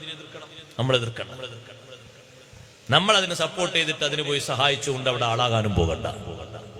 ഇസ്ലാമിന്റെ നയം അങ്ങനെയാണ്, നമ്മൾ മനസ്സിലാക്കേണ്ടതും അങ്ങനെയാണ്. അല്ലാതെ നമുക്കതിന് സൗന്ദര്യവും മറ്റൊക്കെ നമ്മുടെ മനസ്സിൽ തോന്നിയാൽ എന്താ നമുക്ക് സൗന്ദര്യം തോന്നുന്നത്? എന്താ നമുക്ക് ഇഷ്ടം തോന്നുന്നത്? കുട്ടിക്കാലത്ത് പോലും സയ്യിദുനാ റസൂലുള്ളാഹി സ്വല്ലല്ലാഹു അലൈഹി വസല്ലം ഒരിക്കൽ പോലും മക്കയിൽ ഒരു ആഘോഷത്തിൽ തങ്ങൾ പങ്കെടുത്തിട്ടില്ല. എത്ര നിർബന്ധം പറഞ്ഞിട്ടുണ്ട് അബൂ ത്വാലിബ്, എത്ര നിർബന്ധം പറഞ്ഞിട്ടുണ്ട് അബൂ ത്വാലിബ്. ഒരു വലിയ ആഘോഷത്തിൽ അബൂ ത്വാലിബ് കൊണ്ടുപോയ സംഭവം ഇമാം സൈനി ദഹ്ലാൻ റളിയല്ലാഹു അൻഹു എടുത്ത സീറയിൽ പറയുന്നുണ്ട്. മക്കത്ത് അതുപോലത്തെ ആഘോഷം നടന്നിട്ടില്ല. നബി തങ്ങൾ പറയുന്നുണ്ട്, കുട്ടിക്കാലത്ത് അന്ന് എനിക്ക് വയസ്സ് 12 വയസ്സാണ്, എന്നെ കൊണ്ടുപോകാൻ നിർബന്ധം പറഞ്ഞു. അബൂ ത്വാലിബിനോട് ഞാൻ പറഞ്ഞു, മൂത്താപ്പയോട് എനിക്ക് സാധിക്കൂല. എന്റെ ജീവിതത്തിൽ കുട്ടിക്കാലം മുതൽക്ക് എനിക്ക് ഏറ്റവും വെറുപ്പുള്ള സംഗതി അശ്ശിർക്കു, ബഹുദൈവാരാധനയാണ്. അതുമായി ബന്ധപ്പെട്ട ഒരു സംഗതിക്കും എന്നെ കൊണ്ടുപോകരുത്. എല്ലാവരും ശാഠ്യം പിടിച്ചപ്പോ ഞാൻ അവരെ കൂടെ പോയി. പക്ഷേ ആഘോഷം നടക്കുന്ന ആ സ്ഥലത്തെത്തിയപ്പോ എന്റെ മുന്നിൽ വന്നിട്ട് ശുഭ്രവസ്ത്രധാരിയായ ഒരാള് അതിന്റെ അടുത്തെത്തുമ്പോഴേക്ക് എന്നോട് പറഞ്ഞു, മടങ്ങിപ്പോകണം, മടങ്ങിപ്പോകണം, ഒരടി മുന്നോട്ട് വെച്ചുകൂടാ. പെട്ടെന്ന് വാഹനം കയറി ഞാൻ വീട്ടിലേക്ക് വന്നു. ആരോടും പറയാതെ വാഹനം കയറി തിരിച്ചപ്പോ അബൂ ത്വാലിബന്റെ പിന്നാലെ വന്നിട്ട് ചോദിച്ചു, മോനെ എന്തേ പെട്ടെന്ന് വന്നത്? ഞാൻ പറഞ്ഞില്ലേ എന്നെ കൊണ്ട് കഴിയില്ലാന്ന്. നിങ്ങളെ ആഘോഷ സ്ഥലത്തേക്ക് കടക്കുന്നതിന്റെ മുമ്പ് തന്നെ ശുഭ്രവസ്ത്രധാരിയായ ഒരാളെന്റെ മുന്നിൽ വന്നിട്ട് പറഞ്ഞു, മടങ്ങിക്കോളണം, ഒരടി മുന്നോട്ട് വെച്ചുകൂടാ. അല്ലാഹു സുബ്ഹാനഹു വ തആലയുടെ ഭാഗത്തു നിന്നുള്ള വിശുദ്ധമായ നിർദ്ദേശമാണ് സഹോദരങ്ങളെ. നമ്മൾ നന്നായി മനസ്സിലാക്കേണ്ട സംഗതിയാണ്. ഞാൻ ചുരുങ്ങിയ വിഷയമാണെന്ന് നബി സല്ലല്ലാഹു അലൈഹി വസല്ലം നിങ്ങൾ പഠിപ്പിച്ചതാണ്. ഇരിക്കട്ടെ, സ്വന്തത്തിൽ പൂർണ്ണത പ്രാപിക്കാൻ ഈമാനും വേണം, വഅമിലുസ് സ്വാലിഹാത്തി, സുകൃതങ്ങൾ വേണം. എന്താണ് സുകൃതം എന്ന് പറഞ്ഞാൽ സൽക്കർമ്മം എന്ന വിഷയം, ഒരു വിഷയം സൽക്കർമ്മമാകണമെങ്കിൽ രണ്ട് കാര്യങ്ങൾ അതിൽ മേളിക്കണം. മഹാന്മാരായ പണ്ഡിതന്മാര് പഠിപ്പിച്ചു. ഒന്ന് പാരമ്പര്യമാണ്, ഇത്തിബാ വേണം. രണ്ടാമത്തെ ഒന്നോ, അതേ സഹോദരങ്ങളെ, ആ വിഷയത്തിൽ നന്നായി നമ്മൾ ഇഖ്ലാസ് പാലിക്കണം. ഇഖ്ലാസ്, നിയ്യത്ത് നന്നാക്കണം. എന്നാൽ അത് സുഹൃതമാകും. അതേ രൂപത്തിൽ തന്നെ പറഞ്ഞ രൂപത്തിൽ ചെയ്യണം. ഉദാഹരണം പറഞ്ഞാൽ പെട്ടെന്ന് മനസ്സിലാകും. നിങ്ങൾ നോക്ക്, എങ്ങനെ ഒരാൾ നഖം മുറിച്ചാലും മുറിക്കലാകും. പക്ഷേ നഖം മുറിക്കുന്നതിന് പ്രത്യേക വിഷയങ്ങളുണ്ട്, ദിവസങ്ങളുണ്ട്, സമയങ്ങളുണ്ട്, അതിന് പ്രത്യേക രൂപഭാവങ്ങളുണ്ട്. എങ്ങനെയെങ്കിലും മുറിക്കേണ്ടതല്ല. വലത്തേ കൈയിന്റെ മുസബ്ബിഹ വിരല് കൊണ്ട് തുടങ്ങി ചെറുവരല് വരെ മുറിക്കണം. പിന്നെ അതിന്റെ തള്ളവരല് മുറിക്കണം. പിന്നെ ഇടത്തേ കൈയിന്റെ നഖങ്ങൾ മുറിക്കണം. കാലിൽ വലത്തേ കാലിന്റെ ചെറുവിരൽ മുതൽ തുടങ്ങി ഇടത്തേ കാലിന്റെ ചെറുവിരൽ അവസാനിപ്പിക്കണം. ഒരൊറ്റ നഖവും മുറിക്കാതെ ഒഴിവാക്കാൻ പറ്റുമോ? ഇല്ല. എല്ലാ നഖങ്ങളും മുറിക്കണം. എല്ലാ ദിവസവും പറ്റുമോ? ഇല്ല. അതേ തിങ്കളാഴ്ചയും വ്യാഴാഴ്ചയും വെള്ളിയാഴ്ചയുമാണ് അതിന്റെ ദിവസം നിശ്ചയിച്ചു തന്നിരിക്കുന്നത്. ആ നഖം മുറിക്കുന്നതിന്റെ മുമ്പ് നഖങ്ങൾ കഴുകണം. മുറിച്ചതിന് ശേഷവും കഴുകണം. മുറിച്ച നഖങ്ങളൊക്കെ കുഴിച്ചിടണം. ഇതൊക്കെ പൂർണ്ണമായി ചെയ്യുമ്പോ ആ സുന്നത്ത് നമ്മൾ യഥാർത്ഥ രൂപത്തിൽ ചെയ്തു. ഒരാളങ്ങ് മുറിച്ചണ്ട് ഒഴിവാക്കി, കഴുകിയതുമില്ല, കുഴിച്ചിട്ടതുമില്ല, എന്നാലും നഖം മുറിയും. നഖം മുറിയും. അത് അതിന്റെ യഥാർത്ഥ രൂപഭാവത്തിൽ ചെയ്യുമ്പോഴാണ് അമലു സ്വാലിഹായ അമലായി മാറുന്നത്. ഒരാൾ ഒരു ബക്കറ്റ് വെള്ളം ഒഴിച്ച് വെള്ളം എടുത്തിട്ട് തലേ കൂടെ അങ്ങനെ ഒഴിച്ചു. കാണുന്ന ആള് പറയും അയാൾ കുളിച്ചിട്ടുണ്ട് എന്ന് പറയും. അയാൾ നിയ്യത്ത് ചെയ്തിട്ടില്ല, നാള് കുളിച്ചിട്ടില്ല എന്നേ നമുക്ക് പറയാളൂ. അതിന് നിയ്യത്തുണ്ട്. അത് അതിന്റെ യഥാർത്ഥ രൂപത്തിലാകണമെങ്കിൽ അതിന്റെ മുമ്പ് ഒരു കാമിലായ ഉളു ഉണ്ട്, മിസ്വാക്ക് ചെയ്തിട്ടുള്ള ഉളു. അയാൾ വസ്ത്രം മറച്ചുകൊണ്ടാണ് കുളിക്കേണ്ടത്. വസ്ത്രം മറച്ചുകൊണ്ട് കുളിക്കണം. വസ്ത്രം മറക്കാതെ കുളിക്കുന്നത് കറാഹത്താണ്, ജായിസാണ് എന്ന് മഹാന്മാര് പറഞ്ഞു. തബ്രീദിന് വേണ്ടിയും മറ്റും തണുപ്പ് കൊള്ളാനും മറ്റൊക്കെ. എന്നാലും ഉത്തമമായ സംഗതി മറവോടുകൂടെ കുളിക്കലാണ്. ഒഴിഞ്ഞ സ്ഥലത്തും മറച്ചു കുളിക്കലാണ് നല്ലത്. കുളിക്കുന്ന സമയത്തും ഉതൊടുക്കുന്ന സമയത്തും വസ്ത്രം ധരിക്കാതിരിക്കുന്നത് കറാഹത്താണ്. ജായിസല്ലേ എന്ന് ചില കിതാബിലൊക്കെ കാണുമ്പോഴേക്ക് ജായിസാണല്ലോ, പിന്നെന്താ ഉസ്താദ് എങ്ങനെ പറയുന്നത് എന്ന് ചോദിക്കും. ഉത്തമമായ ശൈലിക്ക് എതിരാണ്. ഉത്തമമായ ശൈലി മറവോടുകൂടെ നിർവഹിക്കലാണ്. അത് നമ്മൾ സ്വന്തമായിട്ട് റൂമിൽ നിന്നാണ് കുളിക്കുന്നതെങ്കിലും മറ സ്വീകരിക്കലാണ് അഫ്ളൽ. നല്ല ഒരു മുണ്ട്, ഔറത്തൊക്കെ മറയുന്ന രീതിയിലുള്ളൊരു മുണ്ട്, അത് ധരിച്ചുകൊണ്ട് കുളിക്കലാണ് നല്ലത്. വസ്ത്രം എപ്പോഴും മറച്ചുകൊണ്ട് കുളിച്ചിരുന്ന മഹാനാണ് ഇമാം അഹ്മദ് ബിൻ ഹംബൽ റളിയല്ലാഹു അൻഹു. ആ ഒരു സുന്നത്ത് കാത്തു സൂക്ഷിച്ചതുകൊണ്ട് മഹാനവറുകൾക്ക് അഷ്റഫുൽ ഖൽഖ് റസൂലുള്ളാഹി സ്വല്ലല്ലാഹു അലൈഹി വസല്ലം തങ്ങളുടെ ദർശനം ഇടക്കിടക്ക് സാധ്യമായിരുന്നു എന്ന് കാണാം. സുന്നത്തിനെ പരിരക്ഷിച്ച് സൂക്ഷിച്ചതുകൊണ്ട്. അപ്പൊ സുഹൃതങ്ങളായി ചെയ്യുന്ന ഏത് കാര്യത്തിനും പാരമ്പര്യം വേണം. ഞാൻ മുടിവെട്ടുന്നത് പാരമ്പര്യാടിസ്ഥാനത്തിൽ സുന്നത്തായ രൂപത്തിലാകണം. സഹോദരങ്ങളെ, ബാക്കിയെല്ലാം അങ്ങനെ തന്നെ. വസ്ത്രം ധരിക്കുന്നതും അതിനും പാരമ്പര്യാടിസ്ഥാനത്തിലാകണം. പുരുഷന്മാരോട് ഞാൻ പറയട്ടെ, സ്ത്രീകളുടെ രൂപഭാവങ്ങൾ സ്വീകരിക്കരുത്. ചില പുരുഷന്മാരൊക്കെ ഇപ്പൊ സ്ത്രീകളുടെ കോലം സ്വീകരിക്കാനാണ് അവർക്ക് ഇഷ്ടം. നിങ്ങൾ കണ്ടില്ലേ, ചില ആളുകൾ മുടികൾ ബാക്കിലേക്ക് ഇങ്ങനെ തൂക്കിയിട്ട് ഇല്ലിയാക്കിയിട്ട് മുടഞ്ഞിട്ട് ഒരു റിബൺ വെച്ചിട്ട് ഇങ്ങനെ കെട്ടിയിരിക്കുകയാണ്. പിൻഭാഗത്ത് നോക്കിയാൽ പെണ്ണാണ്, മുന്നിൽ പോയി നോക്കിയാൽ ആണാണ്. പുരുഷൻ അങ്ങനെ മുടി നീട്ടേണ്ട. പരടി ഭാഗത്തേക്ക് മുടി വരുമ്പോഴേക്ക് കാതിന്റെ ഭാഗം കണക്കാക്കിയുള്ള പരടി ഭാഗത്തേക്ക് മുടി വരുമ്പോ അത് മുറിക്കുന്ന സ്വഭാവം ഉണ്ടായിരുന്നു നബി സല്ലല്ലാഹു അലൈഹി വസല്ലം തങ്ങൾക്ക്. എപ്പോഴെങ്കിലും ഒരുപക്ഷെ തങ്ങൾ അങ്ങനെ വളർത്തിയിട്ടുണ്ടാകും. അത് മുടി വെട്ടാൻ സൗകര്യപ്പെടാത്ത സാഹചര്യത്തിലായിരിക്കും. അത് കണ്ടിട്ട് പെണ്ണുങ്ങളെ പോലെ മുടി നീട്ടി പുരുഷന്മാര് വളർത്തരുത്. സ്ത്രീകളോട് പറയട്ടെ, ആണുങ്ങൾ മുടിവെട്ടി ചെറുതാക്കുന്നത് പോലെ പെണ്ണ് മുടിവെട്ടി ചെറുതാക്കിക്കൂടാ. ചില ഓപ്പറേഷനോ മരുന്ന് വെക്കാനോ ചിലപ്പോൾ മുടി കളയുകയും പറ്റ വടിക്കുകയും ചെയ്യും. അതാ നിർബന്ധിത സാഹചര്യത്തിലാണ്. ഹജ്ജിന് പോയ സമയത്ത് വരെ നബി സല്ലല്ലാഹു അലൈഹി വസല്ലം തങ്ങൾ സ്വഹാബത്തിനോട് പറഞ്ഞില്ലേ മുടി കളയാന്? 3 പ്രാവശ്യം തങ്ങൾ ദുആ ചെയ്തില്ലേ? റഹിമല്ലാഹുൽ മുഹല്ലിഖീൻ, റഹിമല്ലാഹുൽ മുഹല്ലിഖീൻ, റഹിമല്ലാഹുൽ മുഹല്ലിഖീൻ. മുണ്ടനം ചെയ്യുന്നവർക്ക് അല്ലാഹു റഹ്മത്ത് ചെയ്യട്ടെ. സ്വഹാബത്ത് പറഞ്ഞു വൽ മുഖസ്സിരീന യാ റസൂലല്ലാഹ്, മുടി വെട്ടുന്നവർക്കും ദ്വാർക്കണം. 4ാമത്തെ തവണ തങ്ങൾ ദ്വാരുന്നു റഹിമല്ലാഹുൽ മുഖസ്സിരീൻ, മുടി വെട്ടിയിട്ട് തഹല്ലുലാകുന്നവർക്കും അല്ലാഹു റഹ്മത്ത് ചെയ്യട്ടെ. സഹാബി വനിതകൾ വന്ന് ചോദിച്ചു, പുരുഷന്മാര് തഹല്ലുലാകാൻ വേണ്ടി മുടി കളഞ്ഞതുപോലെ ഞങ്ങളും കളയട്ടെയോ? തങ്ങൾ പറഞ്ഞു വേണ്ടേ വേണ്ട, ഒരു 2-3 മുടിയുടെ കഷ്ണം എടുത്ത് മുറിച്ചു മാറ്റൂ, അതുകൊണ്ട് തഹല്ലുലാകൂ. ആണുങ്ങൾ മുടി വെട്ടി ചെറുതാക്കും പോലെ ആണിന്റെ കോലം പെണ്ണ് സ്വീകരിക്കരുത്, പെണ്ണിന്റെ കോലം ആണും സ്വീകരിക്കരുത്. രണ്ടും അഷ്റഫുൽ ഖൽഖ് റസൂലുള്ളാഹി സ്വല്ലല്ലാഹു അലൈഹി വസല്ലം ആക്ഷേപിച്ച കാര്യമാണ്. പുരുഷന്റെ വേഷം ധരിക്കുന്ന സ്ത്രീയെയും സ്ത്രീയുടെ വേഷം ധരിക്കുന്ന പുരുഷനെയും അല്ലാഹു ലഅനത്ത് ചെയ്തിട്ടുണ്ട് എന്ന് ഹദീസിലൂടെ തങ്ങൾ പഠിപ്പിച്ചതാണ്. ചെയ്യുന്ന കർമ്മങ്ങൾ ഏതും സുഹൃതങ്ങളാകണം. നിസ്കരിക്കുന്ന ആളുകളോട് പറയട്ടെ, നിസ്കാരം പാരമ്പര്യാദി അടിസ്ഥാനത്തിലാകണം. നമുക്ക് തോന്നും പോലെയാകരുത് നിസ്കരിക്കുന്നത്. നിസ്കാരം ചെയ്യുന്നത് അതിന്റെ രൂപഭാവം യഥാർത്ഥ രൂപത്തിലാകണം. ഏത് അമലുകളും സ്വാലിഹായ അമലുകളാകണമോ പാരമ്പര്യാടിസ്ഥാനത്തിലാകണം.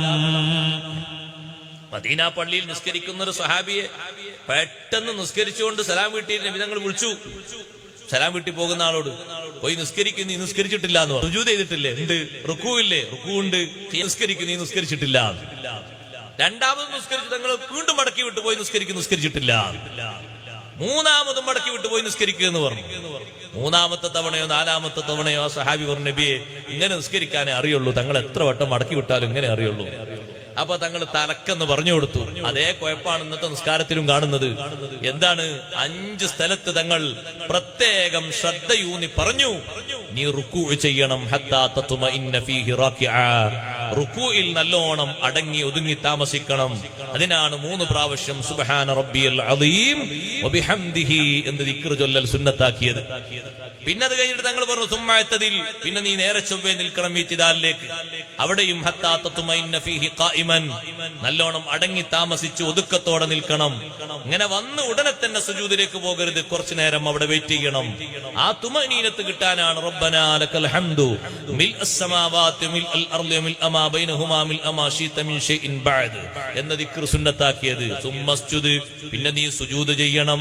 ഹത്താ തത്മഇന്ന ഫീഹി, സുജൂദിൽ അടങ്ങി ഒതുങ്ങി താമസിക്കണം. 3 തസ്ബീഹ് അവിടെയും ചെല്ലണം. സുബ്ഹാന റബ്ബിയൽ അലാ വബിഹംദിഹി. സുമ്മസ്ജുദ് സുമ്മജ്ലിസ്, പിന്നെ നീ ഇരിക്കണം. ഇരുത്തത്തിലും അടങ്ങി ഒതുങ്ങി താമസിക്കണം. അവിടെയും ദിക്ർ ചൊല്ലാൻ പറഞ്ഞു. റബ്ബിഗ്ഫിർലി വർഹംനി വജ്ബുർനി വർസുഖ്നി വഹ്ദിനി വആഫിനി. പിന്നെയും നീ സുജൂദ് ചെയ്യണം. ആ സുജൂദിൽ അടങ്ങി ഒതുങ്ങി താമസിക്കണം. 3 തസ്ബീഹ് ചൊല്ലണം.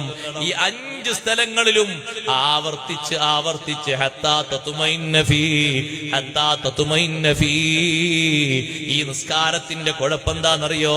ഫാത്തിഹ ഇല്ലാത്തതല്ല, സൂറത്ത് ഇല്ലാത്തതല്ല, രൂപഭാവങ്ങളിൽ സുജൂദ് റുക്കൂ ഇല്ലാത്തതല്ല. റുക്കൂയിലും സുജൂദിലും ഇത്തിദാലിലും ഇടയിലെ ഇരുത്തത്തിലും തുമനീനത്തില്ല. അതുകൊണ്ട് തന്നെ ആ നിസ്കാരത്തെ പറ്റി തങ്ങൾ പറഞ്ഞു, നീ നിസ്കരിച്ചിട്ടില്ല. അപ്പൊ നിസ്കാരമാകണമോ അതിന്റെ രൂപഭാവങ്ങൾ ശ്രദ്ധിച്ചുകൊണ്ടാകണം. മഗ്രിബ് നിസ്കരിച്ചപ്പോ ഇന്നിപ്പോ ഞാൻ ജമാഅത്തിൽ പങ്കെടുത്തപ്പോ എങ്ങനെയാണ് ആളുകളിൽ ഓരോരുത്തരോടും ഇങ്ങനെ പറഞ്ഞു കൊടുക്കാൻ കഴിയും? വലിയ പ്രയാസം തോന്നിപ്പോയി. ഒരാളുണ്ട് അത്തഹിയാത്തിലുണ്ട് ഒരാൾ ഇങ്ങനെ ഒരു സിഗ്നൽ ലൈറ്റ് ഒറ്റ മിന്നലും. എന്താ ചെയ്യേണ്ടത്? ആളുകൾ പല രൂപത്തിലും പല കോലത്തിലാണ്. കിതാബിൽ പഠിപ്പിക്കുന്നൊക്കെ ഒരു കോലത്തിലാണ്. ഇങ്ങനെ പല കോലത്തിൽ വന്നൊന്നും ഒരു നിലക്കും മനസ്സിലാകുന്നില്ല. എല്ലാവരും ഒരു മദ്രസയിലല്ലേ പഠിച്ച് നമ്മളൊക്കെ. പിന്നെ ഇങ്ങനെ പല രൂപത്തിൽ വരുന്നു. ചില ആളുകൾ തോക്ക് പിടിക്കുമ്പോൾ എങ്ങനെ പിടിക്കുന്നത്? ഒറ്റ വെടി വെക്കുന്നുള്ള. സഹോദരങ്ങളെ, കൈ ഇങ്ങനെ പരത്തി വെച്ച് അത്തഹിയാത്തിന്റെ തുടക്കത്തിൽ തന്നെ 53 കെട്ടിയവനെ പോലെ ഈ കൈ ഇങ്ങനെ മുസബ്ബിഹ് താഴ്ത്തി ഇട്ടിട്ട് ഈ തള്ളവരൽ അതിനോട് അടുത്തുകൊണ്ട് ഇങ്ങനെ വെക്കണം.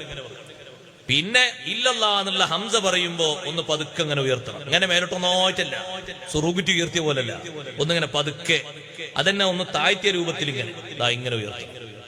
ഇങ്ങനെ ലെവലായിട്ടല്ല, ഒന്ന് താഴോട്ട് ഇങ്ങനെയല്ല, ഇങ്ങനെ ശരിക്കും ശ്രദ്ധിക്കുക, ഇങ്ങനെ ഈ ഉയർത്തിയത് ലാസ്റ്റ് സമയം വരെ ഉയർന്നു നിൽക്കണം.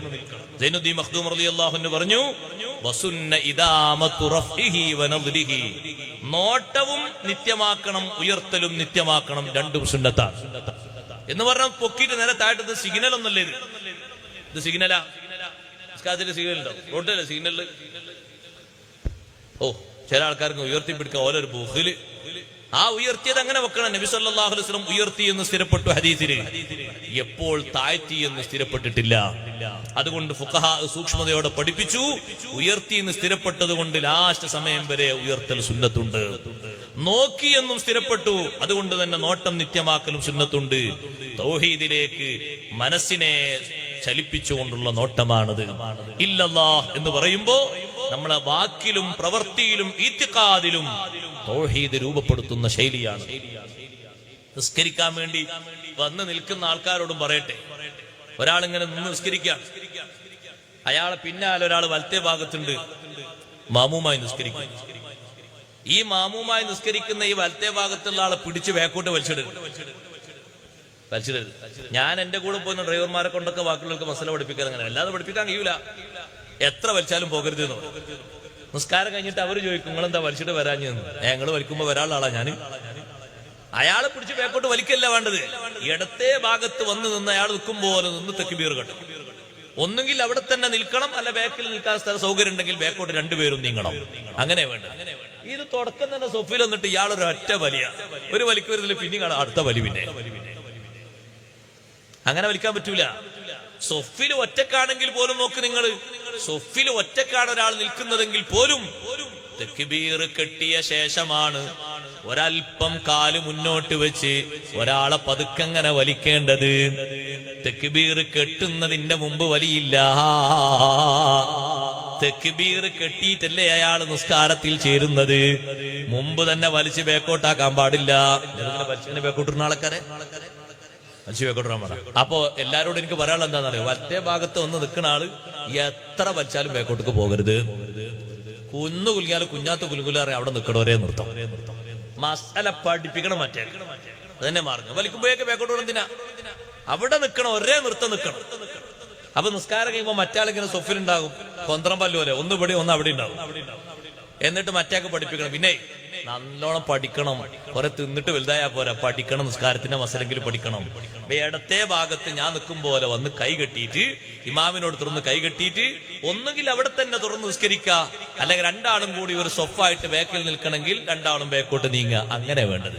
അല്ലാതെ നീ വന്ന് ബാക്കിൽ നിന്ന് വലിക്കുമ്പോഴേക്ക് വരാനൊന്നും ഇസ്ലാം പഠിപ്പിച്ചിട്ടില്ല, അതുകൊണ്ടാ വരാതിരുന്നതെന്ന് പറഞ്ഞു. അങ്ങനെ ആരും ബാക്കോട്ട് പോയി കൊടുക്കരുത്. ബാക്കോട്ട് പോയി കൊടുത്തിട്ടാണ് ജഹാലത്തായി മാറുന്നത്. പിന്നെ അങ്ങനെ മാർഗമായി വരുന്നത്. ഒരൊറ്റ കുട്ടിയും ബാക്കോട്ട് ഇറങ്ങി കൊടുക്കരുത്, അവിടെ തന്നെ നിൽക്കാം. ബാക്കോട്ട് വലിച്ചിട്ട് പോകണം. പഠിക്കണം ശരിക്കും വിഷയം. ബാക്കോട്ട് ഇറങ്ങി കൊടുക്കാൻ പാടില്ല. ഓ, അയാളൊരു എളുപ്പമല്ലേ?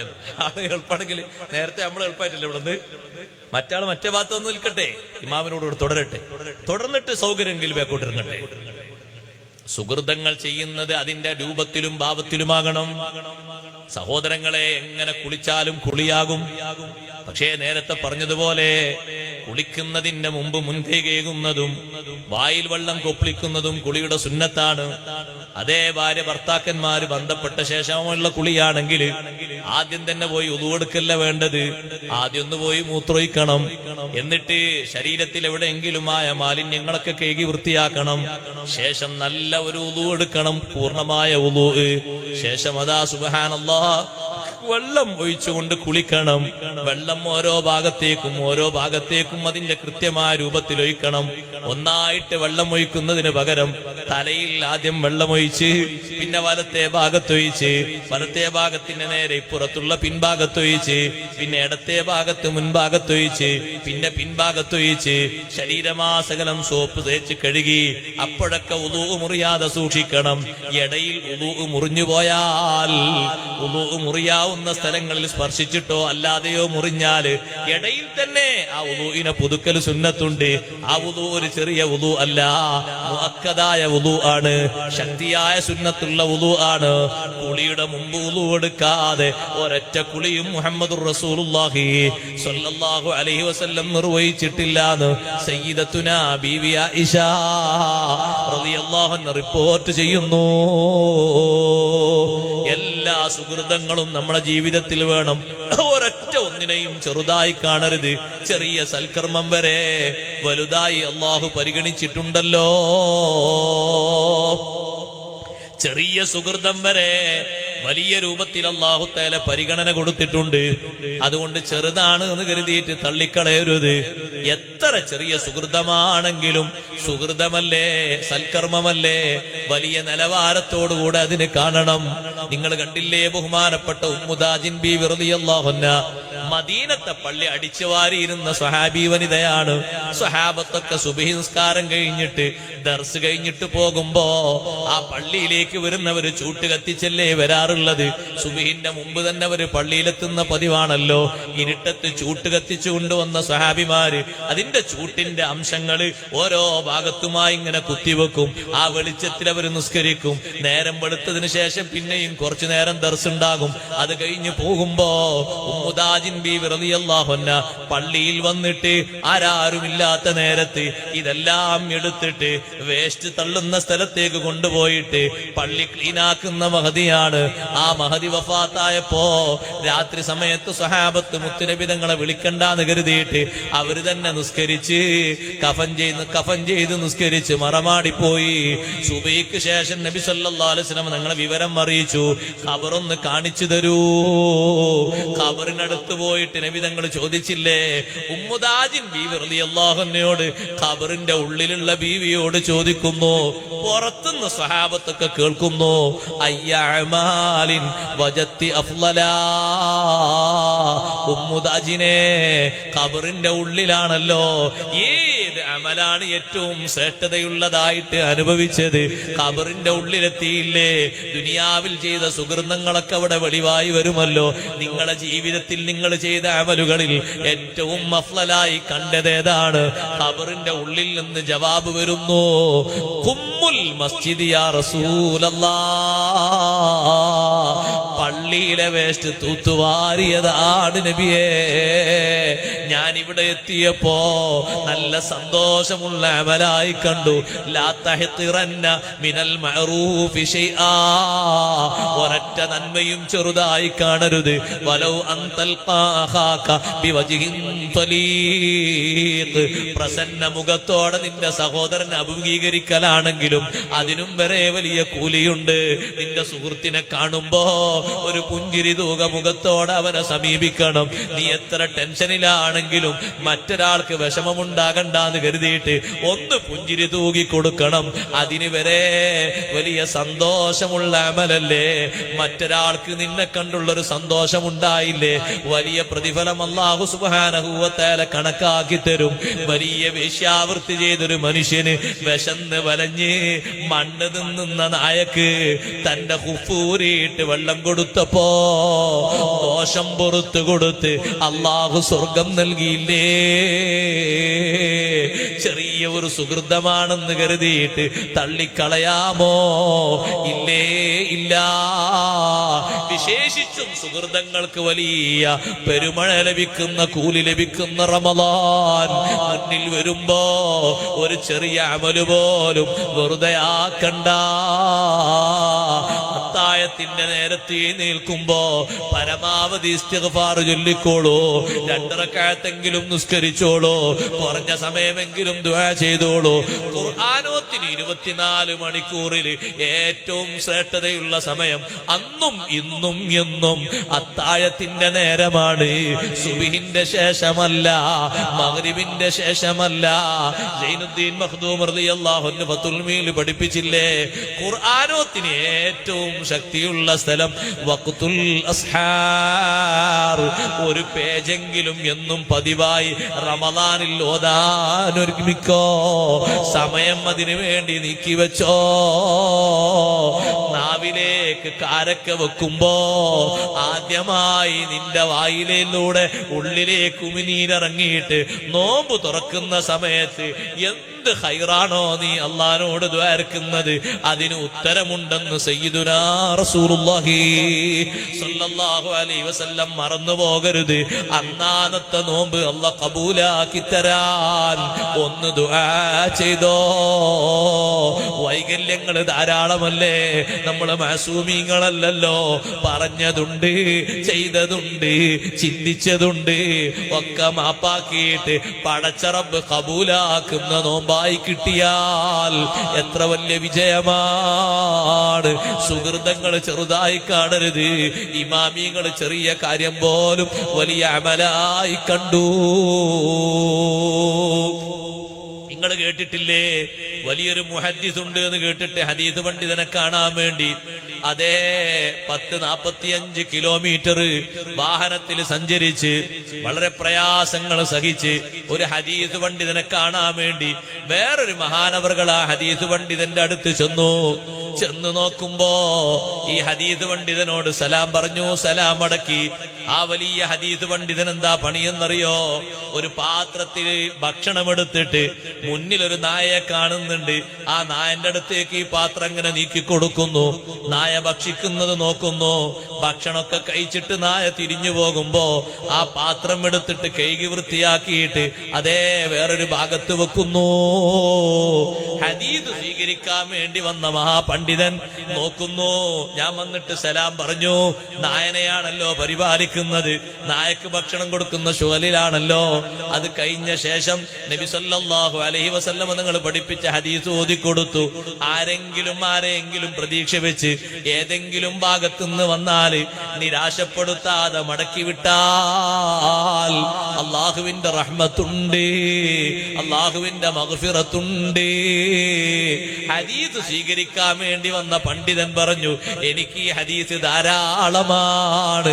ഈ പ്രദേശത്തൊന്നും എവിടെയും നായയില്ല, നായനെ പോറ്റുന്നവരില്ല. എവിടുന്നോ വന്നൊരു നായയാണ്. എന്നെ പ്രതീക്ഷിച്ച് വന്ന നായക്ക് ഞാൻ ഭക്ഷണം കൊടുക്കണ്ടേ എന്ന നിലക്ക് ഭക്ഷണം കൊടുത്തതാണ്. ഈ ഹദീസാണ് അതിന്റെ ആധാരം. അത് പറഞ്ഞു കൊടുത്തപ്പോ ഇത്രയും ദൂരം സഞ്ചരിച്ചതും അവിടെ കുറെ നേരം വിശ്രമിച്ചതും പരാതിയില്ലാതെ സ്വീകരിച്ചു പോയി. ഒരു ഹദീസിന്റെ മർമ്മം മനസ്സിലാക്കിയിട്ട് ഹദീസ് പണ്ഡിതന്മാരിങ്ങനെ അമൽ ചെയ്യുമ്പോ സുഹൃതങ്ങൾ നമുക്ക് ധാരാളം അറിയില്ലേ. ഒരൊറ്റ സുഹൃതങ്ങളും ഒഴിഞ്ഞു പോകണ്ട. ആഖിറത്തിലും പ്രതിഫലം നഷ്ടപ്പെടുത്താത്ത ഒരുപാട് സുഹൃതങ്ങൾ ദുനിയാവിൽ ചെയ്യാൻ പറ്റും. എല്ലാ സുഹൃതങ്ങളിലും കഴിവിന്റെ പരമാവധി നമ്മുടെ ശരീരത്തെയും മനസ്സിനെയും തപസ്സിരുത്തണം. അള്ളാഹു നമുക്കതിന് തൗഫീഖ് നൽകട്ടെ. സ്വന്തത്തിൽ പൂർണ്ണനാകാൻ ഈമാനും അമലു സ്വാലിഹാത്തും വേണം. വതവാസൗ ബിൽ ഹഖ് വതവാസൗ ബിസ്സബ്ർ. മൂന്നാമത്തെ കാര്യം വതവാസൗ ബിൽ ഹഖ്, അന്യോന്യം സത്യോപദേശം നടത്തലാണ്, ധർമ്മോപദേശം നടത്തലാണ്. എന്താണ് ഹഖെന്ന് പറഞ്ഞാൽ ഇമാം ബൈളാവി റളിയല്ലാഹു അൻഹു വിശദീകരിച്ചു, അസ്സാബിതുല്ലദീ ലാ യസ്ഹു ഇൻകാറുഹു മിൻ ഇത്തിഖാദിൻ വഅമൽ. വിശ്വാസരംഗത്തും കർമ്മരംഗത്തും നിഷേധിക്കാൻ പറ്റാതെ സ്ഥിരപ്പെട്ട വിഷയമില്ലേ, ആ വിഷയത്തിനാണ് ഹഖെന്ന് പറയുന്നത്. ആ ധർമ്മോപദേശം ആരോടും നടത്തണം. സ്വന്തക്കാരോട് വേണം, കുടുംബക്കാരോട് വേണം, കൂട്ടുകാരോട് വേണം. മറ്റൊരാളെ നീ ഒരു ഹക്കായ വിഷയം പറഞ്ഞു കൊടുത്തുകൊണ്ട് അയാൾ ചെയ്യുന്ന തെറ്റ് നീ തിരുത്തിയാൽ അതൊരു അമലാകട്ടെ, അബദ്ധധാരണയുള്ള ഇത്തിഖാദാകട്ടെ, നീ മറ്റൊരാള് നിന്റെ ഇൽമു കാരണം നന്നായി കിട്ടിയാൽ മറ്റൊരാളെ നന്നാക്കി എന്ന അർത്ഥത്തില് സാമൂഹ്യ രംഗത്തോട് നീ വലിയൊരു സേവനം ചെയ്തു, വലിയൊരു കടപ്പാട് നിർവഹിച്ചു. നമ്മൾ സ്വന്തം നന്നായാൽ പോരാ സഹോദരങ്ങളെ, മറ്റുള്ളവരെയും നന്നാക്കുന്ന ഡ്യൂട്ടി അള്ളാഹു നമ്മളെ ഏൽപ്പിച്ചിട്ടുണ്ട്. അതും വിജയത്തിന്റെ മൂന്നാമത്തെ കാര്യമാണ്. ധർമ്മോപദേശം കുറയരുത്. അംറും ബിൽ മഅറൂഫ് വനഹിയുൻ അനിൽ മുൻകർ, അത് നാട് വിട്ടുകൊണ്ട് നീങ്ങാൻ പാടില്ല. നീങ്ങിയാലോ അള്ളാഹുവിന്റെ പരീക്ഷണം പരന്ന രൂപത്തിൽ വരും, എല്ലാവർക്കും വ്യാപിക്കുന്ന രൂപത്തിൽ പരീക്ഷണം വരും. ചെറുതല്ല വരിക, വലുതാണ് വരിക. അംഗീകരിക്കാൻ കഴിയാത്ത അധർമ്മികളായ ആളുകളെ നമ്മുടെ മേൽ അല്ലാഹു തആല ചുമതല ഏൽപ്പിച്ചു തരും. അതിന്റെ കുറവെന്താ കാരണം എന്നറിയോ? നല്ലത് കൽപ്പിക്കുന്നിടത്ത് ആളുകൾ കുറഞ്ഞുപോയി, തിന്മ വിരോധിക്കുന്നിടത്ത് ആളുകൾ കുറഞ്ഞുപോയി. അത് കുഴപ്പമില്ല, ഇപ്പത്തെ കാലത്ത് അങ്ങനൊക്കെ നടക്കുള്ളൂ എന്ന് ഉപായം പറഞ്ഞ് തിന്മകളോട് സപ്പോർട്ട് ചെയ്തു പോയി. നന്മ പറയാൻ ആളുകൾക്ക് വിമുഖതയായി പോയി. ഞാനത് പറഞ്ഞാൽ അയാൾ എങ്ങനെ എടുക്കും, ഞാൻ അങ്ങനെ പറയാൻ ഞാൻ അതിന് മാത്രമുണ്ടോ എന്നൊക്കെ ചോദിച്ച് കൽപ്പിക്കുന്നത് നിന്നു, നിരോധിക്കുന്നതും നിന്നപ്പോ ഇതൊക്കെ സഹോദരങ്ങളെ സമൂഹത്തിൽ ഒരു ഭാഗത്ത് അടഞ്ഞുപോയപ്പോ നമ്മുടെ മേൽ അല്ലാഹു അധികാരം ഏൽപ്പിക്കുന്നത് ആരെയാണ്? സഹിക്കാൻ പറ്റാത്തവരെയാണ്, അംഗീകരിക്കാൻ ഒരു നിലക്കും കഴിയാത്തവരെയാണ്. അത് നബി സല്ലല്ലാഹു അലൈഹി വസല്ലം നിങ്ങൾ പഠിപ്പിച്ചതാണ്. ഒരു പരീക്ഷണം എന്ന അർത്ഥത്തിൽ കാണേണ്ടതാണ്. അതുകൊണ്ട് നന്മ കൽപ്പിക്കുന്നിടത്ത് കുറവുണ്ടാകരുത്, തിന്മ വിരോധിക്കുന്നിടത്ത് കുറവുണ്ടാകരുത്. ധർമ്മോപദേശത്തിന് എത്ര വലിയ സൗന്ദര്യമാണ്. ആയിഷ ബീവി റളിയല്ലാഹു അൻഹയുടെ വാക്കുപോലെ ഉമ്മമാരെ, ഭർത്താക്കന്മാര് ധർമ്മോപദേശം നടത്തണം. മുത്തുനബി തങ്ങൾക്ക് ആ വാക്ക് വലിയ ഇഷ്ടമായിരുന്നു എന്ന് ഹദീസിൽ കാണാം. 10 റക്അത്ത് വിത്റിന്റെ 10 റക്അത്ത് നിസ്കരിച്ച് ഒന്ന് വിശ്രമിക്കാൻ വേണ്ടി നബി തങ്ങൾ ഒന്ന് ചെരിഞ്ഞു കിടക്കുമ്പോ ഈ 10 റക്അത്ത് എത്ര ദീർഘിച്ചതാണെന്നറിയോ? ചിലപ്പോ 2 മണിക്കൂറുണ്ടാകും, ചിലപ്പോ 3 മണിക്കൂറുണ്ടാകും, ചിലപ്പോ 4 മണിക്കൂറുണ്ടാകും. അത്ര ദീർഘിച്ച നിസ്കാരം നിസ്കരിച്ച് തങ്ങളൊന്ന് വിശ്രമിക്കാൻ കിടക്കുമ്പോ ആയിഷ ബീവി റളിയല്ലാഹു അൻഹ കാൽഭാഗത്ത് വന്നിട്ട് വിനയത്തോടെ സന്തോഷത്തോടെ ഒരു ചോദ്യം, അതനാമു ഖബ്ല അൻ തൂതിറാ, ഒരു റക്അത്തും കൂടി വിത്ർ നിസ്കരിക്കാനില്ലേ നബിയേ? വിത്ർ നിസ്കരിക്കുന്നതിന്റെ മുമ്പ് ഉറങ്ങുകയാണോ? എന്തൊരു സന്തോഷമുള്ള ചോദ്യമാണ്, എന്തൊരു ഉപദേശമുള്ള ചോദ്യമാണ്. മുത്തുനബി സല്ലല്ലാഹു അലൈഹി വസല്ലം പറയും, ഇഷു ഇന്ന ഐനയ്യ തനാമാനി വലാ യനാമു ഖൽബി, എന്റെ 2 കണ്ണേ ഉറങ്ങുന്നുള്ളൂ, എന്റെ കൽബുറങ്ങുന്നില്ല. ഉളൂ മുറിയുന്ന പ്രശ്നമില്ല. അതും പറഞ്ഞ് കുറച്ചു നേരം കഴിഞ്ഞ് നബി സല്ലല്ലാഹു അലൈഹി വസല്ലം ഒരു റക്അത്ത് വിത്ർ നിസ്കരിക്കുന്നു. ഉമ്മമാര് ഉപ്പമാരെയും ഉപ്പമാര് ഉമ്മമാരെയും, ഇണകൾ പരസ്പരവും, ഭാര്യ ഭർത്താക്കന്മാര് മക്കളെയും ധർമ്മോപദേശം നടത്തണം. വലിയ വലിയ മഹാന്മാരൊക്കെ അവരെ മക്കളെ നന്നായി ഉപദേശിച്ച് നല്ല രൂപത്തിലേക്ക് ആക്കിയിട്ടുണ്ട്. സാമ്പത്തിക പുരോഗതി വന്നിട്ട് മക്കൾ ആ പുരോഗതിയിൽ അധർമ്മികളായി മാറാതിരിക്കാൻ കനപ്പെട്ട ഉപദേശം കൊടുത്തിട്ട് അവരെ മനസ്സിലേക്ക് ആഖിറം നിറച്ചു കൊടുത്തിട്ടുണ്ട്. കേട്ടിട്ടില്ലേ? ഉമർ ഇബ്നു അബ്ദുൽ അസീസ് റളിയല്ലാഹു അൻഹു 2 വർഷവും ചില്ലറ മാസവും ഭരിച്ച മഹാനാണ്. ആ ഉമർ ഇബ്നു അബ്ദുൽ അസീസ് തങ്ങൾ ഖലീഫയായപ്പോ മകൻ ഒരു ഭരണം കൊടുത്തു, മദീനയുടെ ഭരണം. അബ്ദുൽ മലിക്കിന് മദീനയുടെ ഭരണം കൊടുത്തു. ആ അബ്ദുൽ മലിക്കിന് ഭരണം കിട്ടിയപ്പോ നല്ല സാമ്പത്തികമായി പുരോഗതിയല്ലേ ഖജനാവിലുള്ളത്. ഒരു മോതിരം വാങ്ങി. ആ മോതിരത്തിന്റെ വില 1000 ദിർഹമാണ്. ഖലീഫയായ ഉപ്പക്ക് വിവരം കിട്ടിയപ്പോ, എന്റെ മോനല്ലേ, കുറച്ചൊക്കെ പത്രാസ് ഉണ്ടായിക്കോട്ടെ, ഭരണാധികാരിയല്ലേ എന്നല്ല ഉപ്പ കരുതിയത്. ഒരു കടലാസ് എടുത്തിട്ട് തിരിച്ച് മറുപടി കൊടുത്തു, മോനെ കയ്യില് ഭരണം കിട്ടിയപ്പോഴേക്ക് ആഖിറം മറന്നോ? ദുനിയാവിലെ പാവങ്ങളെ വിട്ടുപോയോ? 1000 ദിർഹമിന്റെ മോതിരമാണോ വാങ്ങിയത്? അത് നീ വിറ്റിട്ട് 1000 പാവങ്ങൾക്ക് ഭക്ഷണം കൊടുക്കണം. പകരം ഒരു ചൈനയുടെ ഒരു ഇരുമ്പിന്റെ മോതിരം വാങ്ങിയിട്ട് നീ അത് കയ്യിൽ ധരിച്ചോ. ആ മോതിരം മോതിരത്തിന്റെ മുകൾ ഭാഗത്ത് ഒരു കുറിപ്പും എഴുതി വെക്കണം. റഹിമല്ലാഹും റഅൻ അറഫ ഖദ്റ നഫ്സിഹി. സ്വന്തം ശരീരത്തിന്റെ നിലവാരം തിരിച്ചറിഞ്ഞ മനുഷ്യന് അല്ലാഹ് റഹ്മത്ത് ചെയ്യട്ടെ എന്നൊരു ഉപദേശവും എഴുതി വെക്കണം. ആ മോതിരം വഹിച്ച് വിറ്റോളണം മോനെ. 1000 പാവങ്ങൾക്ക്, പട്ടിണി പാവങ്ങൾക്ക് ഭക്ഷണം കൊടുക്കണേ.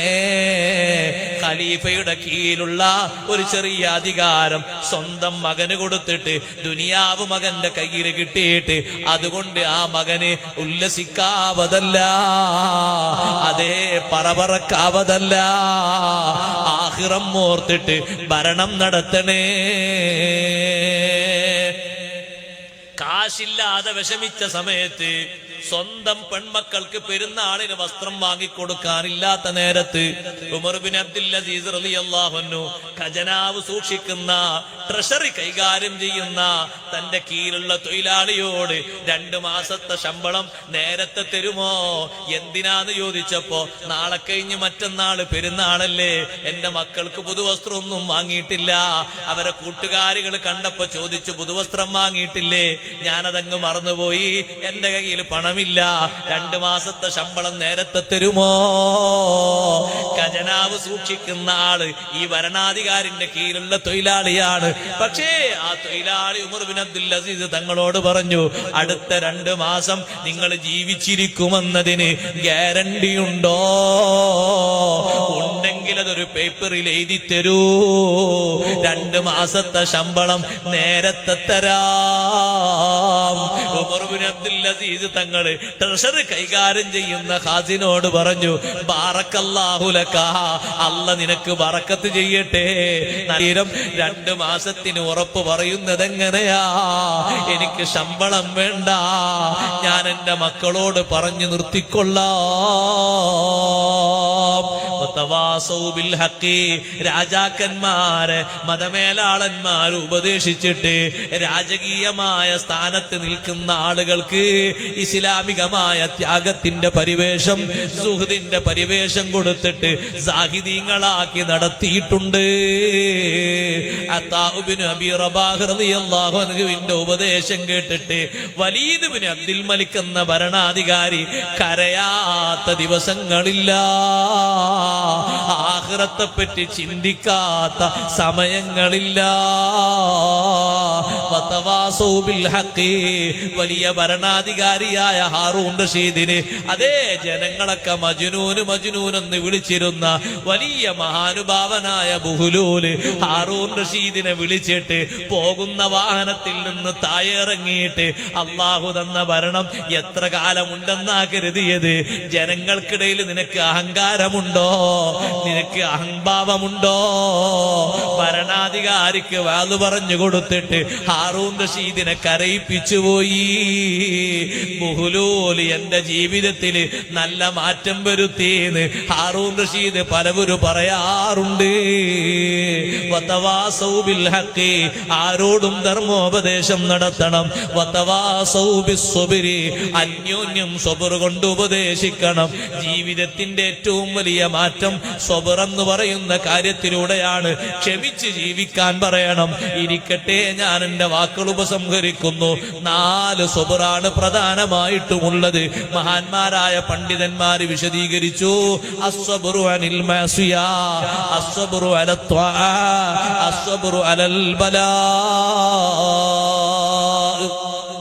പരീക്ഷണത്തിന്റെ മേൽ ക്ഷമിക്കുന്നൊരു ക്ഷമ, അതൊരു ക്ഷമയാണ്.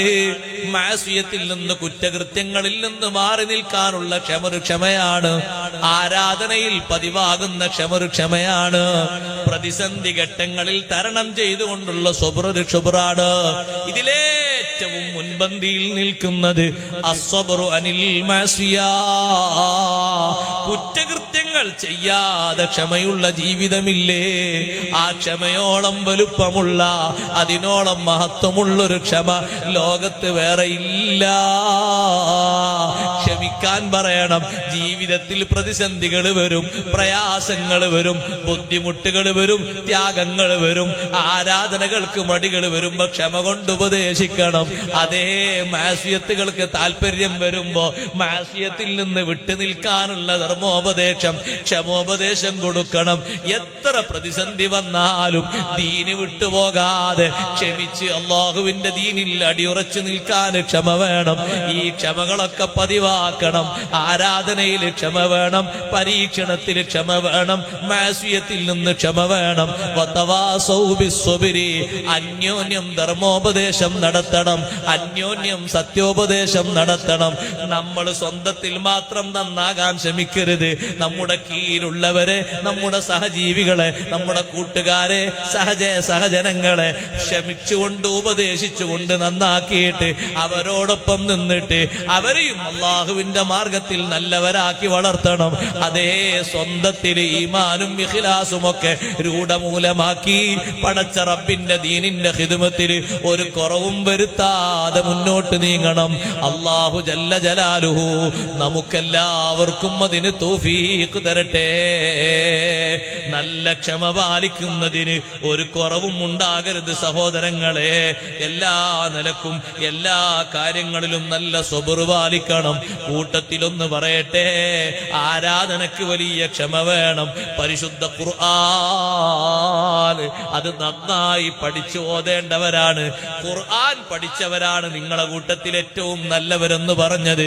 ഖുർആനിന്റെ അർത്ഥം അറിയുന്നവരെ സംബന്ധിച്ച് മാത്രമല്ല, ഏറ്റവും അധികം അത് ബന്ധിക്കുന്നത് മഖ്റജ് അനുസരിച്ച് ഓതാനും ഓതിക്കൊടുക്കാനും കഴിവുള്ളവർക്കാണ്. അതേ തപ്പിത്തടഞ്ഞ് ഓതുന്ന ആളുകള് ക്ഷമാപൂർവം കുറെ നേരം അതിനു വേണ്ടി ക്ഷമയം നീക്കണം. അവർക്ക് ലഹു അജ്റാൻ, പ്രയാസം സഹിച്ചു ഓതുന്നവർക്ക് 2 കൂലിയാണ്. എങ്ങനെയെങ്കിലും ഓതേണ്ടതല്ല അല്ലാഹുവിന്റെ ഖുർആൻ. മഖ്റജ് അനുസരിച്ചത് പഠിക്കണം. അത് പഠിച്ചുകൊണ്ട് തന്നെ ഓതണം. ആ രീതിയിലാണ് പഠിക്കേണ്ടത്. അല്ലാഹു സുബ്ഹാനഹു വ തആല ഖുർആനിന്റെ ഇൽമ് നമുക്കെല്ലാവർക്കും ഏറ്റി തരട്ടെ. സഹോദരങ്ങളെ, വിശുദ്ധ ഇസ്ലാമിന്റെ ദീനിന്റെ നിയമങ്ങൾ ജീവിതത്തിൽ പാലിക്കാൻ നല്ല സ്വബർ വേണം. ഭൗതികത അതിനൊക്കെ എതിരായിരിക്കും, ഒരു പക്ഷേ പാശ്ചാത്യൻ കൾച്ചർ അതിനൊക്കെ എതിരായിരിക്കും. പക്ഷേ ദീനിന്റെ നിയമം മറിച്ചാണെങ്കിൽ നമ്മൾ അതാണ് കൊണ്ട് നടക്കേണ്ടത്. പ്രത്യേകിച്ച് സഹോദരങ്ങളോട് പറയട്ടെ, വീട്ടിൽ നിന്ന് പുറത്തിറങ്ങുമ്പോ വീട്ടിന്റെ ഉള്ളിൽ ഒരു പക്ഷേ നിങ്ങൾ കാണാൻ പറ്റിയ ആൾക്കാരെ ഉണ്ടാകുള്ളൂ. തല മറിച്ചിട്ടില്ലെങ്കിലും കുഴപ്പമൊന്നും വരൂല.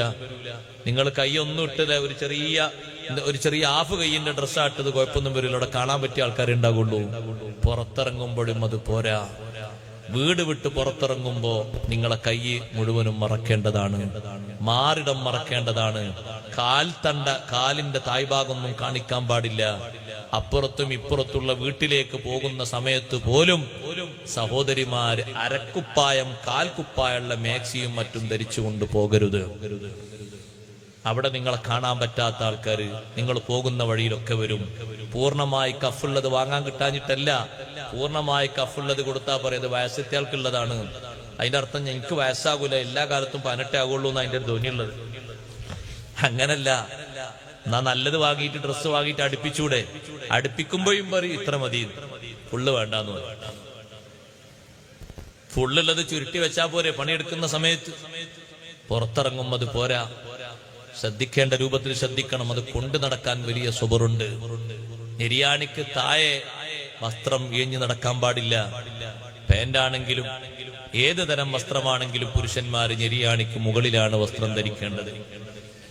ഞെരിയാണിയുടെ ഭാഗത്തൊരു ചെറിയ വെള്ള കലയുണ്ട്. ആ കല മറക്കാൻ വേണ്ടിയിട്ടാണ് ഒരാൾ ഞെരിയാണി മറക്കുന്നത്. വേണ്ട, ആ കല മറക്കാൻ അയാൾ ഷോക്സ് ഇട്ടോട്ടെ. എന്നാ പിന്നെ കല കാണൂലല്ലോ. തുണി എന്നാലും മേലോട്ട് ഉയർത്തണം. ഒരാൾ അങ്ങനെ കാരണം പറഞ്ഞപ്പെടുത്തും. അവിടെ ഒരു കല ഉണ്ട്, അത് കാണാതിരിക്കാനാണ്.